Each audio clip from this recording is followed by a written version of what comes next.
શ્રી પ્રમુખ સ્વામી મહારાજાય નમો.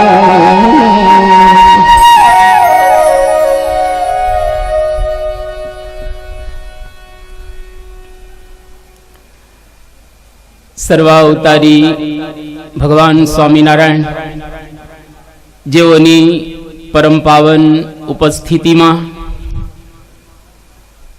પ્રગટ બ્રહ્મ સ્વરૂપ પરમ પૂજ્ય પ્રમુખ સ્વામી મહારાજની દિવ્ય સન્નિધિ, એમની અનુકંપા અને આશીર્વાદથી અહીંયા આગળ આ બિલિયા ગામમાં નૂતન મંદિર જેની પ્રતિષ્ઠા મહોત્સવ ઉપક્રમે શ્રી રામચરિત માનસ પારાયણનો આજથી આપણે શુભારંભ કરી રહેલા છીએ. બિલિયા ગામ એટલે એક ધર્મનું મહાન ક્ષેત્ર. એટલા માટે કે આ ગામનું નામ બિલિયા પડેલું છે. આજે બપોરના સમયે ઠાકોરજી જ્યારે સંતો જમાડતા હતા ત્યારે આ બિલિયા ગામના ઇતિહાસની વાત થઈ કે અહીંયા આગળ લગભગ 200-250 વર્ષ પૂર્વે એક મહાન ઇતિહાસ સર્જાઈ ગયેલો. અહીંયા આગળ એક બિલીપત્રનું વન હતું, જે ભગવાન મહાદેવ કેતા શંકર ભગવાન, જેને આપણે બિલીપત્ર ચડાવીએ છીએ અને ભગવાન શંકરના દિવ્ય આશીર્વાદ પ્રાપ્ત કરીએ છીએ, એમને વાલું એવું બિલીપત્ર એનું એક વન હતું અહીંયા આગળ. એવી વાતો વડવાઓ કરતા હતા. વિશેષ ઇતિહાસની અંદર ડોક્યું ન કરતા એક પવિત્ર ક્ષેત્રની અંદર આ એક મહાન યજ્ઞ કરવા માટે આપણે બધા ઉદ્યત થયા છીએ, ભેગા થયા છીએ. આ ગામની રજમાં કંઈક એવી દિવ્યતા રહેલી છે કે આ ગામની અંદર ઇતિહાસ પ્રમાણે અને આજે આપણે બધા જેના સાક્ષી છીએ એવા આ ગામની અંદર અમે રસ્તામાં જ્યારે આવતા હતા તો જુદા જુદા મંદિરોના દર્શન થયા. સૌથી પહેલા તો સ્વામિનારાયણ મંદિર નરનારાયણ તાબાનું, જેની અંદર બહુ જ કષ્ટભંજન દેવ હનુમાનજી બિરાજે છે. અને એનો ઇતિહાસ પણ જાણવા મળ્યો કે આ ગામની અંદર તીર્થ આવેલા અને ભક્તિનંદન સ્વામીએ હનુમાનજીને આજ્ઞા કરી કે ગામની અંદર તમે વિરાજમાન છો અને આ ગામની જે સીમ એની અંદર તીડ એ નુકસાન કરે બરાબર ન કહેવાય, જાઓ અહીંયા આગળથી અને રક્ષા કરો. અને ખરેખર કષ્ટભંજન દેવ હનુમાનજીએ આ ગામની સીમનું રક્ષણ કર્યું. એ મંદિરના દર્શન થયા. રામજી મંદિર પણ અહીંયા આગળ બહુ સુંદર છે, સાફ સુથરું રામજી મંદિર, એના પણ દર્શન થયા. બિલેશ્વર મહાદેવજીનું પણ અહીંયા આગળ સુંદર મંદિર, જેના પણ દર્શન થયા અને એમના મહંત પણ અહીંયા આગળ મળ્યા. આ ગામની અંદર 2 માતાજીઓના મંદિર પણ રહેલા છે, માં કાલિકા અને જગદંબા પાર્વતીજી ઉમિયા માતા. એનું પણ આ ગામની અંદર મંદિર છે, એના પણ દર્શન થયા. અહીંયા આગળ જેની માનતાઓ ખૂબ ચાલે છે અને 125 દીવા ધારણ કરી અને માનતાઓ કરતા હોય એવા વેરાઈ માતાનું મંદિર પણ, એના પણ દર્શન ગામની અંદર થયા. ગણપતિ દાદા સમગ્ર હિન્દુ ધર્મના પ્રતીક કહેવાય. ભલે સંપ્રદાયો અનંત હોય પરંતુ દરેકને માટે ગણપતિ અને હનુમાનજી રહેલા છે. એ ગણપતિ દાદાનું પણ અહીંયા આગળ ગામમાં સુંદર મંદિર છે. સેદડી માતા એની પણ ભાવના ધરાવનારા અહીંયા આગળ ઘણા બધા ભાવિકો છે. જે 64 જોગણી માતાનું મંદિર કહીએ આપણે, એના પણ ગામની અંદર દર્શન થયા. ચામુંડા માતાનું મંદિર પણ આ ગામની અંદર છે, એના પણ દર્શન આપણને પ્રાપ્ત થયા. ગોગા મહારાજનું પણ મંદિર છે, આજુબાજુ નાના મોટા બીજા પણ ગોગા મહારાજના આ ગામની અંદર મંદિર છે, એના પણ દર્શન થયા. અને બ્રહ્માણી માતા એનું પણ આ ગામની અંદર સુંદર મંદિર છે, એના પણ દર્શનનો એક લહાવો પ્રાપ્ત થયો. સહસ્ત્ર કળા માતાનું મંદિર પણ અહીંયા આગળ છે, જે નૂતન વરઘોડિયાઓ એટલે કે લગ્ન કર્યા પછી જે માતાના મંદિરે મીંઢળ છોડાવવા માટે જાય છે, આપણી આ સનાતન હિન્દુ પ્રણાલિકા, એના પણ દર્શન થયા. વીર મહારાજનું મંદિર પણ આ ગામની અંદર બહુ સુંદર, એના પણ દર્શનનો લાભ પ્રાપ્ત થયો. મેલડી માતા અને આંગણનાથ મહારાજ એના પણ મંદિરના દર્શન થયા. એટલે આ ગામની અંદર જો અતિશયોક્તિ વિના કેવું હોય તો 15 મંદિરના દર્શન તો અમે એક દિવસની અંદર કર્યા. અને સાથે સાથે રસ્તા ઉપર અન્ય નાના મોટા કેટલાય મંદિરો હશે. તો હિન્દુસ્તાનની અંદર અત્યારે 35 લાખ મંદિરો રહેલા છે, જેને આધારે આપણી આ ભારતીય સનાતન સંસ્કૃતિ હજારો ને લાખો વર્ષથી ઇન્ટેક્ટ એવી ને એવી રહેલી છે. એટલા માટે તો આપણા દેશ ઉપર છેલ્લા 2500 વર્ષથી લોકોએ આવી અને દેશને ગમરોડ્યો, પરંતુ છતાંય હિન્દુસ્તાન એટલે હિન્દુસ્તાન. કવિ ઇકબાલના શબ્દોમાં જો કેવું હોય તો यूनानो मिश्र रोमा सब मिट गए जहां से अब तक मगर है बाकी नामो निशा हमारा कुछ बात है कि हस्ती मिटती नहीं हमारी सदियों रहा है दुश्मन दौरे जहां हमारा सारे जहां से अच्छा हिंदुस्तान हमारा. આ દેશની ધરતીની અંદર કંઈક એવું રહેલું છે, એની રજ બહુ જ પાવનકારી છે. અને આ દેશની અંદર આવું એક સુંદર રડિયામનું ગામ, જ્યાં ગામના મોહલ્લે મોહલ્લે, શેરીએ શેરીએ, ગલીએ ગલીએ મંદિરો હોય. મને એવું લાગે છે કે હિન્દુસ્તાનમાં 7 લાખ ગામડા છે. ભારત વર્ષની અંદર 7 લાખ ગામડામાં જો ખરેખર 15 થી 20 મંદિર એક ગામમાં હોય એવું આ બિલિયા ગામ છે. એટલે આ ગામને પહેલો નંબર આપવો હોય તો આપી શકાય. એટલે જેટલા મંદિરો વધે એનો મતલબ એવો થયો કે આ ગામની અંદર ધાર્મિકતા વધેલી છે, આ ગામની અંદર ભાવિકતા વધેલી છે, આ ગામની અંદર કંઈક દિવ્યતા વિશેષ જેનું અવતરણ આકાશમાંથી થઈ રહેલું છે.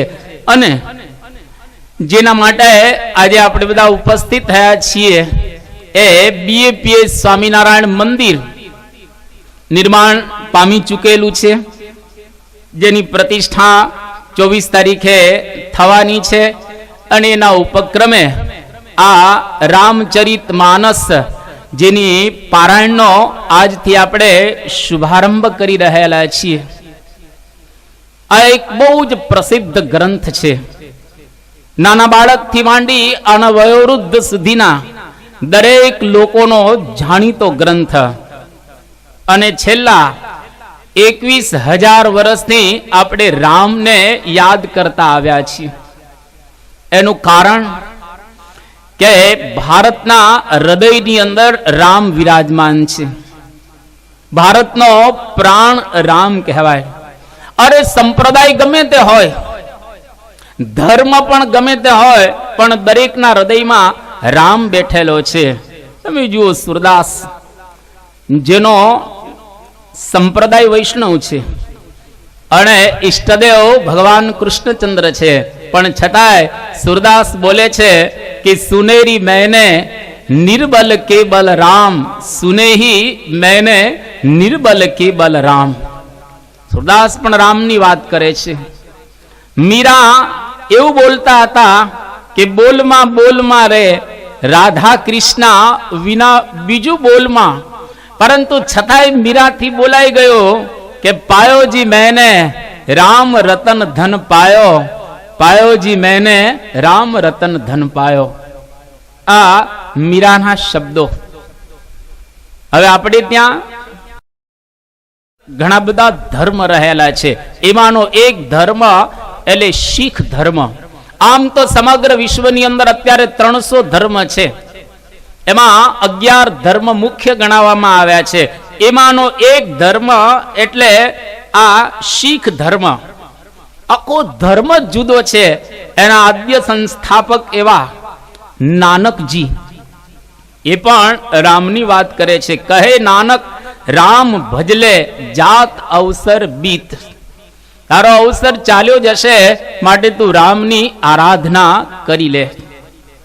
અને કબીર કાશીના કાંઠે ગંગાનું પાણી પી અને એક નાનકડી ઝૂંપડીમાં બોલે છે. શું બોલે છે કે રામ રસ ऐसो है मेरे भाई, जो कोई पीवे अमर हो जाए. એક વખત આ રસ પીધો, એની ગાથા હજારો વર્ષ સુધી એ ગવાય એવા રામનો અનેરો રસ છે. અને જેને જેને પીધો એ લોકો આજે આ પૃથ્વી પર અમર થઈ ગયા. એને કાળ કોઈ દિવસ નહીં ખાય. આ રસ જેને પીધો એને આપણે 7 દિવસ પીવાના છીએ. જેટલી આપણી ચાંચમાં બળ, જેટલી આપણી તાકાત, એટલો રામ રસ પીશું. અને જેને આ રસ પીધો એ પછી એને બીજા રસ દુનિયાના ફિક્કા લાગશે. એટલે કબીર બહુ સુંદર કહે છે, ધ્રુવને પિયા પ્રહલાદને પિયા. ધ્રુવ પ્રહલાદ આ રસ માણ્યા હતા. દાસ કબીરા ભર ભર પિયા ઓર પીવન કી આસ. ગંગાના કાંઠે બોલે છે કે મેં આ રસ ભરી ભરીને પીધો, અને એવું રહ્યા કરે છે કે હજુ ઓર આનો આસ્વાદ માણીએ. એ કબીરની ભાષા. ભગવાન સ્વામિનારાયણના વખતની અંદર એક મુક્તાનંદ સ્વામી કરી અને મહાન સંત થયા. સબ ગુણ પૂરણ પરમ વિવેકી, ગુણ કો માન ન આવે. આવા એક પરમ સાધુતા સંપન્ન મુક્તાનંદ સ્વામી હતા. એ પણ આ બાજુ અમે ઊંઝામાં ગયા હતા ગઈ સાલ પારાયણ કરવા માટે. અને એની પહેલા એવું સાંભળેલું કે લોકો અમલ લેતા હોય છે. અમલ એટલે અફીણ. અને એક વખત અમલ ચડે, એની દુનિયા આખી બદલાઈ જાય.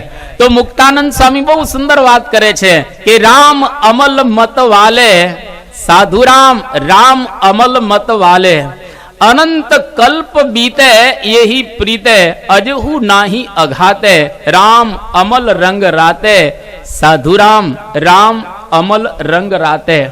एक वखत जो आ रस पीधो, आनो अमल चढ़्यो, तो पछी एने दुनियामां अन्य कोई रस छे ए भावे नहीं. एवो आ भगवान रामनो रस रहेलो छे. मुक्तानंद स्वामी तो स्वामीनारायण संप्रदायना कहेवाय, नानक शीख संप्रदायना कहेवाय, मीरा वैष्णव संप्रदायनी कहेवाय, पण छतांय रामनी वात करे छे. अने हमणां थोड़ा समय पहेला ज मजादरनी अंदर कागबापू थया. कागबापू वारे वारे कहेता हता के रामनी अजब रचना रे, एनो पार मनुष्य केम पामे. भगवाननी रचना एनो कोई पार पामी शके एवुं नथी. टूंकमां जो केवुं होय तो आपणे एटલું કહી શકીએ કે ભલે સંપ્રદાયો દરેકના જુદા હોય, ધર્મ પણ જુદા હોય, પણ રામને બધા જ યાદ કરે છે. આજે વ્યવહારમાં તમે જુઓ, બે માણસ મળે તો શું બોલે કે રામ રામ. બે જણા મળે તો રામ રામ બોલે. તમે બધા રેડિયો સાંભળતા હો છો. રેડિયાની અંદર પેલા સમાચાર આવતા હતા અને ડાયરો રેડિયાની અંદર પ્રસ્તુત થાય તો શરૂઆત શું કે ડાયરા ને રામ રામ. ચોરામાં ડાયરો હોય તો ડાયરા ને રામ રામ. જો બધી જગ્યાએ કોઈ માણસ ધામમાં જાય મૃત્યુ પામે તો શું બોલે કે એના રામ રમી ગયા. એટલે કે આ શરીર છોડી અને જતો રહ્યો. આજે 21 લાખ વર્ષથી આપણે રામ રાજ્યની યાદ કરીએ છીએ. કેટલા રાજાઓ બદલાઈ ગયા, કેટલા ચીફ મિનિસ્ટર્સ કે વડાપ્રધાનો બદલાઈ ગયા, પરંતુ છતાંય રામ રાજ્યની વાતો આપણે આજે એવી ને એવી કરીએ છીએ. તો શું હતું રામના રાજ્યમાં, જેની વાતો તુલસીના માનસ દ્વારા આપણે માણવાના છીએ. અને આ એક બહુ જ અદ્ભુત ગ્રંથ છે રામચરિત માનસ. આમ તો વાલ્મીકીએ લખેલો વાલ્મીકી રામાયણ ગ્રંથ, જેના આધારે તુલસીદાસજીએ 500 વર્ષ પહેલા આ રામચરિત માનસ ગ્રંથ લખ્યો. વાલ્મીકીએ 2 ગ્રંથ લખ્યા, એક તો વાલ્મીકી રામાયણ અને યોગ વશિષ્ઠ રામાયણ, જેમાં રામચંદ્ર ભગવાન અને વશિષ્ઠજીનો સંવાદ છે. એના લેખક પણ વાલ્મીકી રહેલા છે. એ રામાયણ અધ્યાત્મ રામાયણ છે. અને વાલ્મીકીએ લખેલો જે રામાયણ ગ્રંથ એ જરા લૌકિક રીતે અને ભગવાન શ્રી રામને મુઠ્ઠી ઉચેરા માનવી તરીકે એમાં બિરદાવ્યા છે. આ બેનો સુભગ સમન્વય કરી અને 500 વર્ષ પહેલા કાશીને કિનારે તુલસીદાસજીએ, બહુ વિદ્વાન હતા તુલસી, અને એને પોતાની પત્નીએ ઠોકર મારી. રાતના 12 વાગે તુલસીદાસજી પત્નીને મળવા કામાંત થઈને ગયા અને પત્નીએ ઠોકર મારી. જીવનમાં કોઈક વખત ઠોકરની જરૂર પડે. એકલી તેજી હોય ને એમાં મજા નહીં, કોઈક વખત મંદીએ જોઈએ તો માણસ જાગે ને થોડોક. એમ જિંદગીની અંદર એકાદી ઠોકર પણ વાગવી જોઈએ. અને જેને જેને ઠોકર વાગી છે દુનિયામાં એ જ જાગ્યા છે. જાગવા માટે ઠોકર જરૂરી છે. બહુ સુંદર એક કવિએ વાત કરી કે ક્ષમા પરવાને કો જલના શીખાતી હૈ. નાનકડો દીવો જેને જલવું હોય, બળવું હોય, એને શીખવાડે કે આમ બળાય. ક્ષમા परवाने को जलना सिखाती है, सांझ सूरज को ढलना सिखाती है, गिरने वाले को कोसते हो क्यों, ठोकर इंसान को चलना सिखाती है. एकादी ठोकरे वागवी જોઈએ જેથી ખબર પડે કે જિંદગીમાં આ રીતે ચલાય. અર્ણ તુલસીદાસને એની પત્નીએ ઠોકર મારી. આપણા સગાવાલા જ્યારે ઠોકર મારે ને એ અઘરી પડે, પાડોશી મારે વાંધો ન આવે, પણ જ્યારે ઘરના લોકો જ તમને ઠોકર મારે એ વખતે અઘરી પડતી હોય ત્યારે માણસ જાગે છે. એ ભર્તૃહરિ હોય કે ગોપીચંદ, જેની વાતો સાંભળીશું, પણ તુલસીદાસને ઠોકર વાગી અને પોતે કાશીની અંદર જઈ ભણ્યા, સંસ્કૃતના પ્રકાંડ પંડિત. પરંતુ ગ્રામીણ ગીરાની અંદર જાણ્યું કે લોકો સંસ્કૃતને બરાબર જાણી શકતા નથી, એટલે જે ભાષા લોકો જાણે છે એ ભાષામાં જ મારે સરસ ગ્રંથ બનાવવો છે. અને તુલસીએ બહુ સુંદર ગ્રંથ બનાવ્યો રામચરિત માનસ. લોકોને એવું ન લાગે કે તુલસીદાસજી બહુ અભણ હતા, બહુ ભણેલા ન હતા, એટલે એને પ્રારંભમાં 7 શ્લોક સંસ્કૃતમાં લખ્યા અને પછી એમણે આ ગ્રંથ ત્યાંની જે હિન્દી ભાષા, વ્રજ ભાષા, એની અંદર આ ગ્રંથ લખ્યો. પ્રારંભ કરતા તુલસીએ બહુ સુંદર અહીંયા આગળ શરૂઆત કરી આ શ્લોકથી. વર્ણાનામ અર્થ સંઘાનામ રસાનામ છંદસામપી મંગલાનાંચ કર્તારો વંદે વાણી વિનાયકો ભવાની શંકરો વંદે શ્રદ્ધા વિશ્વાસ રૂપિણો યાભ્યામ વિના ન પશ્યંતી સિદ્ધા સ્વંતસ્તમીશ્વરમ.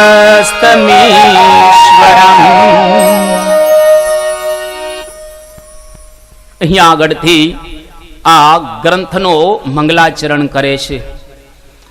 સૌથી પહેલા વંદે વાણી વિનાયકૌ. વાણી અર્થાત સરસ્વતી અને વિનાયક અર્થાત ગણપતિ બે જીવનમાં અગત્યના રહેલા છે. ભાષા માટે સરસ્વતીને પ્રણામ કરે છે, વંદન કરે છે, અને જ્ઞાન માટે ગણપતિને યાદ કરે છે. જીવનમાં બે જોઈએ, વાણી પણ જોઈએ અને જ્ઞાન પણ જોઈએ. ઘણામાં વાણી હોય, જ્ઞાન ન હોય. ઘણામાં જ્ઞાન હોય પણ રજૂઆત ન હોય, વાણી ન હોય તો એ શોભે નહીં. એટલા માટે સ્વામી વિવેકાનંદની વાણી દ્વારા રામકૃષ્ણ પરમહંસનું જ્ઞાન સમગ્ર વિશ્વની અંદર વ્યાપ્ત થયું. પરમહંસ દેવની પાસે જ્ઞાન હતો અને વિવેકાનંદની પાસે વાણી હતી. એટલે પરમહંસનું જ્ઞાન વિવેકાનંદની વાણી દ્વારા વેસ્ટર્ન વર્લ્ડની અંદર અને ઈસ્ટર્ન વર્લ્ડની અંદર પ્રસિદ્ધિને પામ્યું. એટલે સરસ્વતી પણ અગત્યના છે. આ બધા છોકરાઓ અત્યારે અભ્યાસ કરે છે અને આ સ્કૂલના પ્રાંગણમાં જ આપણે બધા કથા સાંભળવા માટે બેઠેલા છીએ.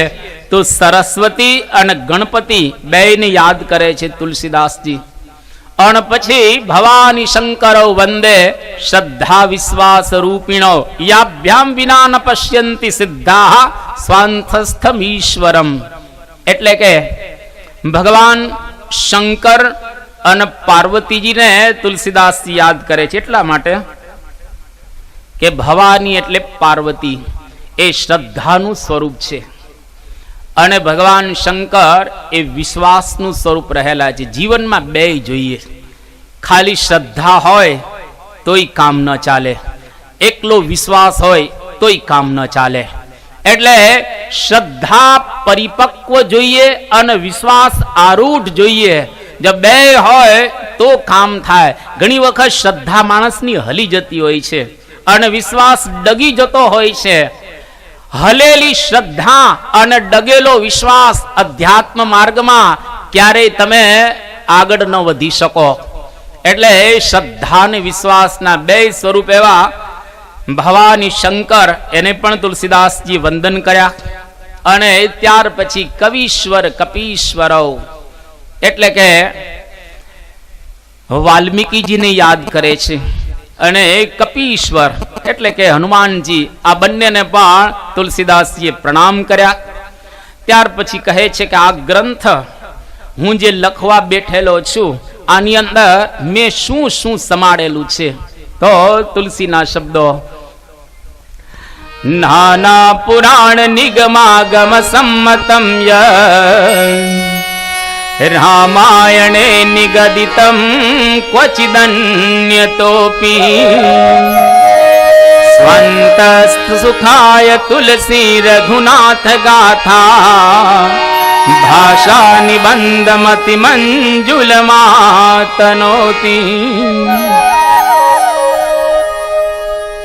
આ ગ્રંથની અંદર તુલસીદાસજી કહે છે નાના પુરાણ નિગમાગમ સંમતમ યદ. આપણે ત્યાં ભારત વર્ષની અંદર 18 પુરાણ અને 18 ઉપપુરાણ છે, જેની અંદર લગભગ 3,98,000 શ્લોક છે.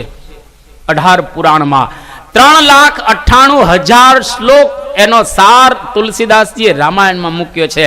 એટલે 18 પુરાણની પારાયણ આપણે 7 દિવસમાં સાંભળીશું, કારણ કે એનો સાર આની અંદર આવી ચૂકેલો છે. અને નિગમ અને આગમ, નિગમ એટલે વેદ અને આગમ એટલે પંચરાત્ર શાસ્ત્ર. આપણે ત્યાં બે ધારા છે, એક વૈદિક ધારા અને પંચરાત્રની એક ધારા છે. આ બે ભારત વર્ષની અંદર અનાદિકાળથી ચાલી આવેલી ધારા રહેલી છે. એમાં વેદની વાતો તો તમે સાંભળેલી છે, પણ આગમ ગ્રંથો બહુ જ અગત્યના રહેલા છે.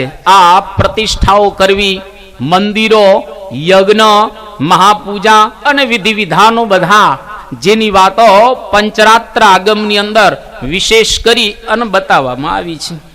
એટલે 7 દિવસમાં આગમ અને નિગમ એની વાતો પણ આપણે સાંભળવાના છીએ. પણ તુલસીદાસજી બહુ સુંદર કહે છે કે હું આ ગ્રંથ લખું છું દુનિયાને સુધારવા માટે નથી લખતો. યાદ રાખજો, દુનિયા કોઈ દિવસ આખી ક્યારેય સુધરવાની નથી. પુનઃ પ્રત્યેક માણસ કોઈ દિવસ સુધરી શકવાનું નથી. કારણ કે બે ધારા આવે છે આપણા ગ્રંથોની અંદર, આસુરી સંપત્તિ અને દૈવી સંપત્તિ. ભગવાન રામના વખતમાં આસુરી સંપત્તિના લોકો હતા, એનાથી આગળ સતયુગમાં પણ હતા, દ્વાપર યુગની અંદર હતા, અને કડી કાળમાં ભગવાન સ્વામિનારાયણ પ્રગટ થયા એના વખતની અંદર પણ એવા હતા. એટલે આપણે આ સુધરવાનું છે, દુનિયા સુધરવાની નથી. અને કદાચ સુધરે તો એનો આપણને આનંદ હોવો જોઈએ. પણ તુલસીદાસજી કેટલા સુંદર શબ્દોમાં અહીંયા આગળ વર્ણન કરે છે કે શાંત સુખાય, હું કોઈના માટે લખતો નથી, મારા સુખના માટે. તો આપણે જો ખરેખર સુધરી જઈએ, એનો મતલબ એવો થયો આ દુનિયામાંથી એક ખરાબ તો ઓછો થયો. આપણે સુધર્યા એનો મતલબ કે એક ખરાબ માણસ તો દુનિયામાંથી ઓછો થયો. એટલે સંત સુખાય તુલસી રઘુનાથ ગાથા, ભાષા નિબંધ મતિ મંજુલ માતનોતી. હું મારા માટે લખું છું તુલસીના આ શબ્દો. ભાષાબદ્ધ કરવ મેં સોઈ, મોરે મન પ્રબોધ જેઈ હોય. મારું મન છે એને જ્ઞાન થાય, મારી બુદ્ધિની અંદર પ્રકાશ થાય, એટલા માટે મેં આ ગ્રંથ લખેલો છે. અને આ ગ્રંથની અંદર 7 કાંડ છે. 7 કાંડ શા માટે?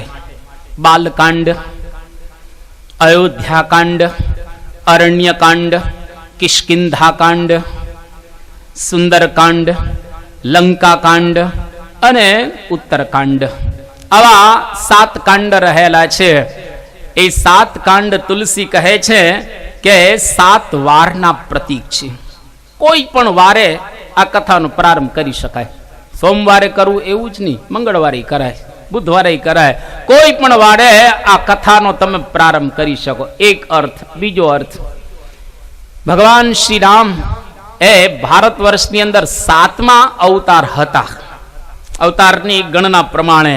તો એને ઉદ્દેશીને પણ 7 કાંડ તુલસીદાસજી બનાવેલા છે. ત્રીજો અર્થ, ભગવાન શ્રી રામની રાશિ તુલા હતી, એ પણ 7મી રાશિ છે, એટલે કાંડ કાઢ્યા. વિદ્વાનો અન્ય અર્થ પણ કરે છે કે સંગીતના 7 સૂર છે, સારેગમ પધની. તો આ સારેગમ પધની 7 સૂરમાંથી કોઈ પણ સૂરથી ગાઈ શકાય એવી ચોપાયો છે. આપણે માણીશું અહીંયા આગળ, એટલી અદ્ભુત ચોપાયો તુલસીદાસ જે ગાય છે. ગમે તે રાગની અંદર તમે ગાઈ શકો, ગમે તે સૂરથી પણ ગાઈ શકો. અને 7 સૂર છે એટલે પણ 7 કાંડ તુલસીદાસે કર્યા.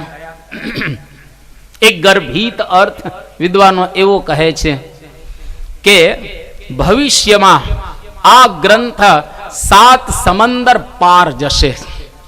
એટલે કે ભારતના સીમાડા ઓળંગી જશે આ ગ્રંથ. અને આજે આપણે જાણીએ છીએ પ્રમાણે દુનિયાના 211 દેશ રહેલા છે. જ્યાં જ્યાં હિન્દુઓ વસે છે ત્યાં ત્યાં આ રામાયણ છે. એટલે 7 સમંદર પાર આ ગ્રંથ ગયેલો છે. ટૂંકમાં તુલસીદાસજીએ 7 કાંડ લખ્યા. આદ્ય શરૂઆત કરતા એમણે સૌથી પહેલા ગણપતિની યાદ કર્યા. જો સુમિરત સિદ્ધિ હોય, ગણનાયક કરીબર બદન, કરવું અનુગ્રહ સોઈ, બુદ્ધિ રાશિ શુભ ગુણ સદન. ગણપતિને બધા જ યાદ કરે. એક કે એક મંદિરમાં ગણપતિ અને હનુમાનજી હોય જ. કોઈ મંદિર એવું નથી હિન્દુનું જેમાં ગણપતિ ને હનુમાનજી ન હોય. એટલે વિઘ્ન વિનાયક દેવને સૌથી પહેલા યાદ કર્યા, એનો સોરઠો, એની અંદર એની સ્તુતિ કરી. અને ત્યાર પછી ગુરુના પદને યાદ કરે છે. બંદવ ગુરુપદ કંજ, કૃપા સિંધુ નર રૂપ હરિ, મહામોહ તમ પુંજ, જાસુ બચન રવિ કર નિકર. ગુરુદેવ કેવા રહેલા છે તો કે કૃપાનો સાગર. તો દરેકના ગુરુ જુદા હોય, પણ એટલું યાદ રાખો, ગુરુ પદની અહીંયા આગળ તુલસીદાસજીએ વંદના કરી. ગુરુનું પદ બહુ અગત્યનું છે અને વિશુદ્ધ કહેવાય ગુરુનું પદ. જે પદ ઉપર ગુરુદેવજી બેસે એ પદ અતિશય પવિત્ર છે. ગુરુઓ બદલાતા રહે, એકના એક ગુરુ ન રહે, કારણ કે ગુરુની પરંપરા હોય ને, દરેકને ત્યાં પરંપરા હોય. એક જ ગુરુ અનંતકાળ સુધી ન રહી શકે, એટલે ગુરુના પદને યાદ કરે છે. કદાચ ગુરુઓ બદલાય પણ એ પદ બદલાતું હોતું નથી, અને ગુરુનું પદ અતિશય પવિત્ર રહેલું છે. એટલે તો આજે ભારત વર્ષના બધા જ લોકો ગુરુ પદને પ્રણામ કરે છે. આટલી વાત કરી અને એ તુલસીદાસે સૌથી પહેલી ચોપાઈ જ્યાંથી રામાયણનો પ્રારંભ કરે છે, અને અહીંયા આગળ તુલસીએ પહેલી ચોપાઈની અંદર ગુરુદેવને પ્રણામ કર્યા. બંદહુ ગુરુ પદ પદુમ પરાગા, સુરુચિ સુવાસ સરસ અનુરાગા. બંદહુ ગુરુ પદ પદુમ પરાગા,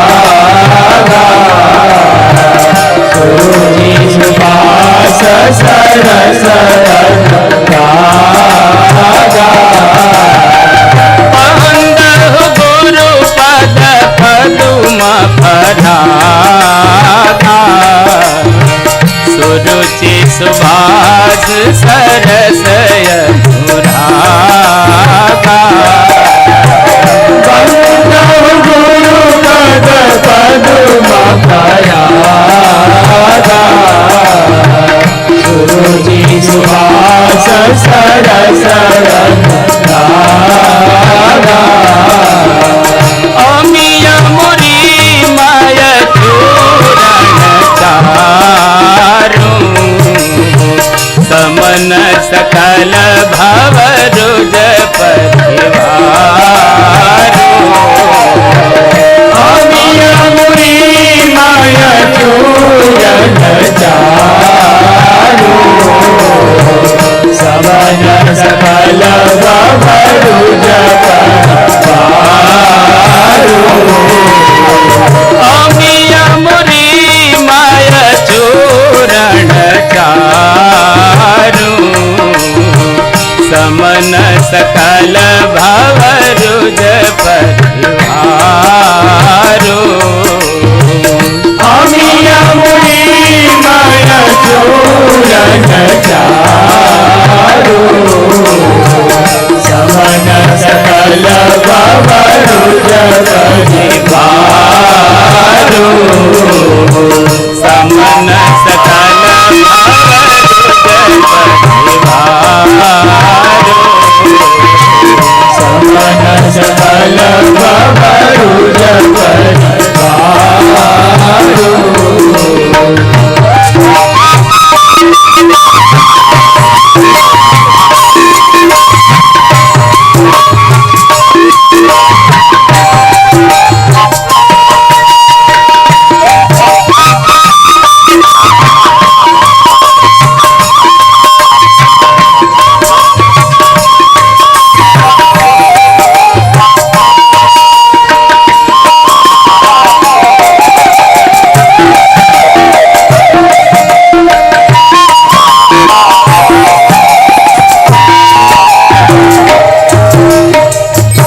આગળ ગુરુદેવના ચરણની ધૂલીને તુલસીદાસજી પ્રણામ કરે છે.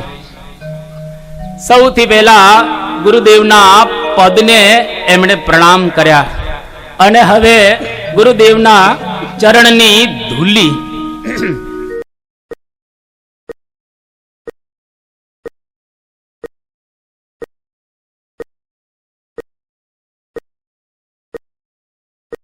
બહુ સુંદર એનો અર્થ બતાવવામાં આવ્યો કે ગુરુના ચરણની જે રજ રહેલી છે એ રજ સંજીવની જડીબૂટી સમાન રહેલી છે. જો સંજીવની ઔષધિ કોઈને પણ પાવામાં આવે તો એ માણસ મૃત હોય, મરેલો હોય, એ પણ જીવતો થાય. એવો સંજીવની ઔષધની અંદર દૈવત રહેલું છે. તો ગુરુદેવના ચરણની રજ એને આંખ ઉપર આંજી અને હવે તુલસીદાસ લખવાનો પ્રારંભ કરે છે. શા માટે? તો સુંદર કારણ આપ્યું કે સમન સકલ ભવરુજ પરિવારો. આપણને બધાને એક રોગ લાગેલો છે. કયો રોગ? ભવરોગ. દરેક માણસ ભવરોગની અંદર આસક્ત હોય છે. એને એ સહન કરવું જ પડે છે. માણસ માત્ર વારે વારે આવે અને વારે વારે જાય. તો એક વખત આ રોગ જો મટી જાય તો કોઈ દિવસ દુનિયામાં બીજો જન્મ ન થાય. એટલા માટે શંકરાચાર્ય જેમ કહે છે, પુનરપી જનનમ પુનરપી મરણમ પુનરપી જનની જઠરે શયનમ ઇહ સંસારે ખલુ દુસ્તારે કૃપયા પારે પાહી મુરારે ભજ ગોવિંદમ ભજ ગોવિંદમ. હે મૂઢ મતે, તને આ જે રોગ લાગુ પડેલો છે એમાંથી ઉગરવાનો કંઈક પ્રયત્ન કર. શંકરાચાર્ય કહે છે, કો દીર્ઘ રોગ. હા, મોટામાં મોટો કયો દીર્ઘ રોગ? અત્યારે કેટલા કેન્સર જો, એઇડ્સ જો, હમણાં સ્વાઇન ફ્લુ ગયો, હમણાં બધા ગભરાતા હતા એનાથી. તમે જો આવા કેટલાય રોગો, ટીબી તો ક્યોરેબલ આ રોગ રહેલો છે, પણ એવા ઘણા રોગ છે. એ બધા જ રોગ કરતા મોટો કોઈ જો રોગ હોય તો જન્મ ને મરણ. આ રોગ જેવું કોઈ દુઃખ રહેલું નથી. એટલે સંતોએ ગાયું છે એની ભાષાની અંદર કે માથે જન્મ મરણ મોટું દુઃખ છે રે. આ નાના નાના દુઃખ તો આપણે પાર કરી શકીએ. કોઈક માથું દુખતું હોય, કોકને પેટમાં વધારે ખવાઈ ગયું હોય તો દુખતું હોય, કોકને આંખો આવેલી હોય, કોકને વળી હાર્ટ એટેક આવેલો હોય, કોકને વળી પાછી કિડનીમાં તકલીફ હોય, કોકને વળી લીવરમાં પ્રોબ્લેમ હોય. જાત જાતના બધા રોગો રહેલા છે. પણ મોટામાં મોટો જો કોઈ રોગ હોય તો જન્મ ને મરણ. એટલે સંતો આપણને બહુ સુંદર કહે છે કે માથે જન્મ મરણ મોટો દુઃખ છે રે. માથે જન્મ મરણ મોટો દુઃખ છે રે. માથે જન્મ મરણ મોટો દુઃખ છે રે. માથે જન્મ મરણ મોટો દુઃખ છે રે. તારા અંતરમાં હરિને આરાધના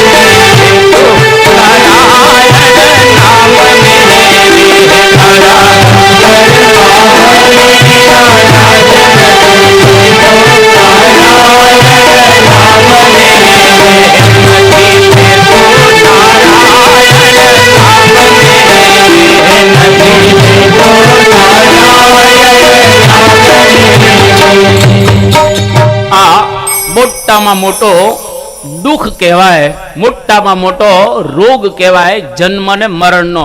7 દિવસ અહીંયા આગળ આપણે બેસીશું તો એક એવો અહેસાસ મળશે કે મારે જન્મ ને મરણના ચક્કરમાંથી નીકળવું છે.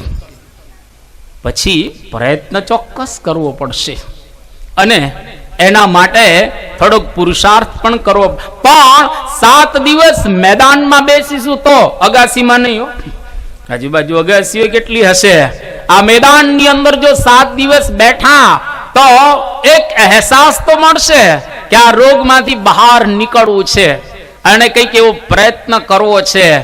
અને હજારો વખત આવ્યા, હજારો વખત આવીશું, એક વખત તો આપણે આ રોગમાંથી નીકળીએ, આ જન્મ અને મરણના ચક્કરમાંથી બહાર નીકળીએ. અધ્યાત્મ જગતનો આટલો સાર છે. એ ગીતા હોય કે ભાગવત હોય, રામાયણ હોય કે ઉપનિષદ હોય, પૂર્વ મીમાંસા હોય કે ઉત્તર મીમાંસા હોય, સાંખ્ય ન્યાય વૈશેષિક હોય કે પછી કલ્પસૂત્રો કે ગુહ્ય સૂત્રો હોય, બધા જ શાસ્ત્રોનો સાર આટલો જ રહેલો છે કે જન્મ અને મરણથી પર થવાનું છે. 300 ધર્મનો સાર પણ આ જ છે કે મારે મરણ અને જન્મમાંથી બહાર નીકળવું છે. એટલા માટે તો અધ્યાત્મ શાસ્ત્રની પારાયણો, પ્રવચનો ઠેર ઠેર થાય છે.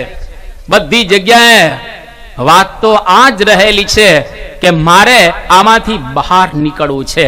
એટલે તુલસીદાસજી બહુ સુંદર રીતે આપણને બતાવી રહ્યા છે આગળ કે હું આ જે ગ્રંથ લખું છું એની પાછળનું બહુ સુંદર કારણ રહેલું છે કે ગુરુપદ રજ મૃદુ મંજુલ અંજન નયનયમિય દૃગ દોષ વિભંજન ગુરુપદ રજ મૃદુ મંજુલ અંજન નયનયમિય દૃગ દોષ વિભંજન ગુરુપદ રજ મૃદુ મંજુલ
ઉપર ગુરુદેવના ચરણારવિંદની જે ધૂલી રજ એને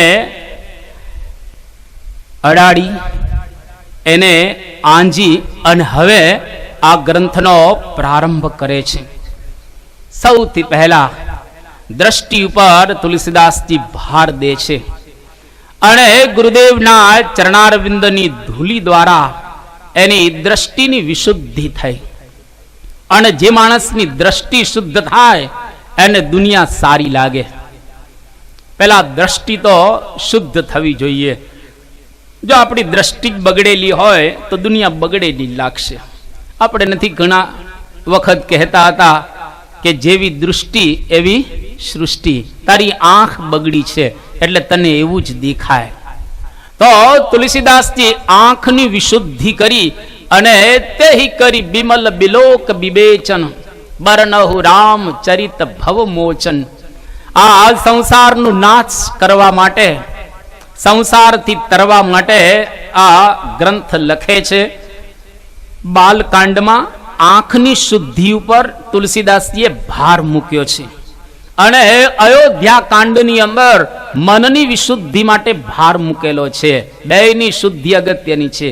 આપણી આંખ એકલી સુધરેલી હોય, શુદ્ધ અને પવિત્ર હોય, પણ મન બગડેલું હોય તો એટલા માટે બાલ્યાવસ્થાની અંદર આંખની શુદ્ધિ જોઈએ અને યુવાન અવસ્થાની અંદર મનની શુદ્ધિ જોઈએ.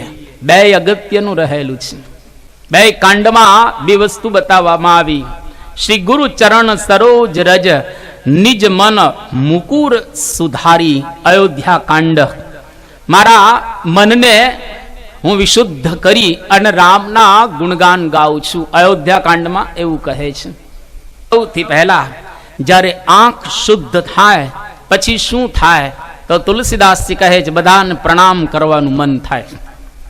જો આપણા ઘરમાં વડીલો ને નાના નાના છોકરાઓ પ્રણામ કરે, આશીર્વાદ લઈ અને બહાર ગામ જાય. રામાયણની અંદર બહુ સુંદર ઘરની વ્યવસ્થા પણ બતાવવામાં આવી છે. ઘરમાં કેવી રીતે રહેવું એ પણ રામાયણ આપણને શીખવાડશે. ગામમાં કેવી રીતે રહેવું એ પણ રામાયણ શીખવાડશે. અને સાથે સાથે મોક્ષ કેવી રીતે મેળવવો એ પણ શીખવાડશે. તમારા ઘરનું વાતાવરણ કેવું હોવું જોઈએ એ પણ રામાયણ આપણને શિખામણ આપવાનો છે. એટલે તુલસીદાસની અહીંયા આગળ આંખની વિશુદ્ધિ કરી અને હવે વંદના પ્રકરણનો પ્રારંભ કરે છે. વંદના પ્રકરણમાં પહેલા જ બંદવ પ્રથમ મહીસુર ચરણા, બ્રાહ્મણોની વંદના કરે છે. બ્રાહ્મણો એટલે સજ્જનો. સમાજની અંદર જેટલા જેટલા સારા હોય એને વંદન કરવા જ, આખા ગામમાંથી શોધવા સારા માણસોને. અને જેટલા જેટલા વડીલો હોય વડીલોનું સન્માન કરવું ગામમાં, અને વડીલોને આદર આપવો, વડીલોને પ્રણામ કરવા. સજ્જનો જ્યાં દેખાય ત્યાં સંપ્રદાયના ભેદભાવ ભૂલી જવા. ગમે તે સંપ્રદાય હોય, એ સ્વામિનારાયણ સંપ્રદાય હોય, શક્તિપંથી હોય, શિવપંથી હોય, વૈષ્ણવ હોય, રામાનંદી હોય કે પછી જૈન કે બૌદ્ધ હોય, પણ જ્યાં જ્યાં સજ્જનો દેખાય ત્યાં ત્યાં અવશ્ય વંદના કરવી. કારણ એની સજ્જનતા એ અન્યને સુવાસ આપશે, સુગંધ આપશે. એના દ્વારા 5-50 ને જીવવાની પ્રેરણા પ્રાપ્ત થશે. એટલે તુલસીદાસજી સૌથી પહેલા બ્રાહ્મણોને એટલે કે સજ્જનોને વંદન કરે છે. અને સારાને હંમેશા વંદન કરવા. બ્રહ્મ સ્વરૂપ યોગીજી મહારાજ, પ્રમુખ સ્વામી મહારાજના ગુરુદેવ, એ ઘણી વખત એક વાક્ય ઉચ્ચારતા હતા કે દુનિયામાં જેટલું સારું એટલું મારું, મારું એટલું સારું નહીં. ઘણી વખત આપણે એવું કરતા હોય કે મારું સારું, બસ આપણે જેમાં જીવતા હોઈએ એ જ સારું, બસ બીજું કંઈ સારું નથી. એવું નહીં. એ દુર્યોધન દ્રષ્ટિ છે. પણ જો યુધિષ્ઠિર દ્રષ્ટિ રાખવી હોય તો દુનિયામાં જે જે કંઈ સારું દેખાય એ મારું છે. તો અહીંયા આગળ તુલસીદાસજીએ સજ્જનોની વંદના કરી અને પછી તરત સાધુની વંદના કરે છે. આપણા હિન્દુસ્તાનની અંદર સંતોની બહુ જ વંદના શાસ્ત્રોમાં બતાવવામાં આવી છે. આ ભગવું કપડું છે. આ કપડાની અંદર રહેલા કોઈ પણ એને વંદન કરવા, પણ એક વિવેક પણ રાખવો. શું વિવેક રાખો? તુલસીદાસજી સ્વયં બતાવશે કે જેને પોતાના શરીર ઉપર ભગવા કપડા ધારણ કરેલા હોય, અથવા તો જે લોકોએ ભલે સફેદ કપડા જ પહેરેલા છે પણ એનું જીવન જો સાધુ જેવું હોય તો એને પણ પ્રણામ કરવા. અને તુલસીએ બહુ સુંદર શબ્દોની અંદર એની વંદના કરતા અહીંયા આગળ લખ્યું, સાધુ ચરિત શુભ ચરિત કપાસુ, નિરસ વિસદ ગુણમય ફલધાસુ. સાધુ ચરિત શુભ ચરિત કપાસુ, નિરસ વિસદ ગુણમય ફલધાસુ. સાધુ ચરિત શુભ ચરિત કપાસુ, નિરસ વિસદ ગુણમય ફલધાસુ. સાધુ ચરિત શુભ ચરિત કપાસુ, નિરસ વિસદ ગુણમય ફલધાસુ. જો સહી દુઃખ પર છિદ્ર દુરાવા, વંદનિયા જેહી જગ જશ પાવા. જો સહી દુઃખ પર છિદ્ર દુરાવા, વંદનિયા જેહી જગ જશ પાવા. જો સહી દુઃખ પર છિદ્ર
તુલસીદાસજી ક્રાંતિ કરે છે. કેમ? તો કે પ્રારંભમાં સંતોના દર્શન અને સંતોના આશીર્વાદ માગવાના હોય, પરંતુ એના બદલે તુલસીદાસજી પ્રણામ ફક્ત સંતોને કરે છે. કેમ? તો કે જે દુઃખ સહન કરી અને અન્યના છિદ્રોને ઢાંકે એને સંત કહેવાય. અને સાધુનું ચરિત્ર બહુ સુંદર રીતે બતાવે છે કે કપાસના ફૂલ જેવું છે.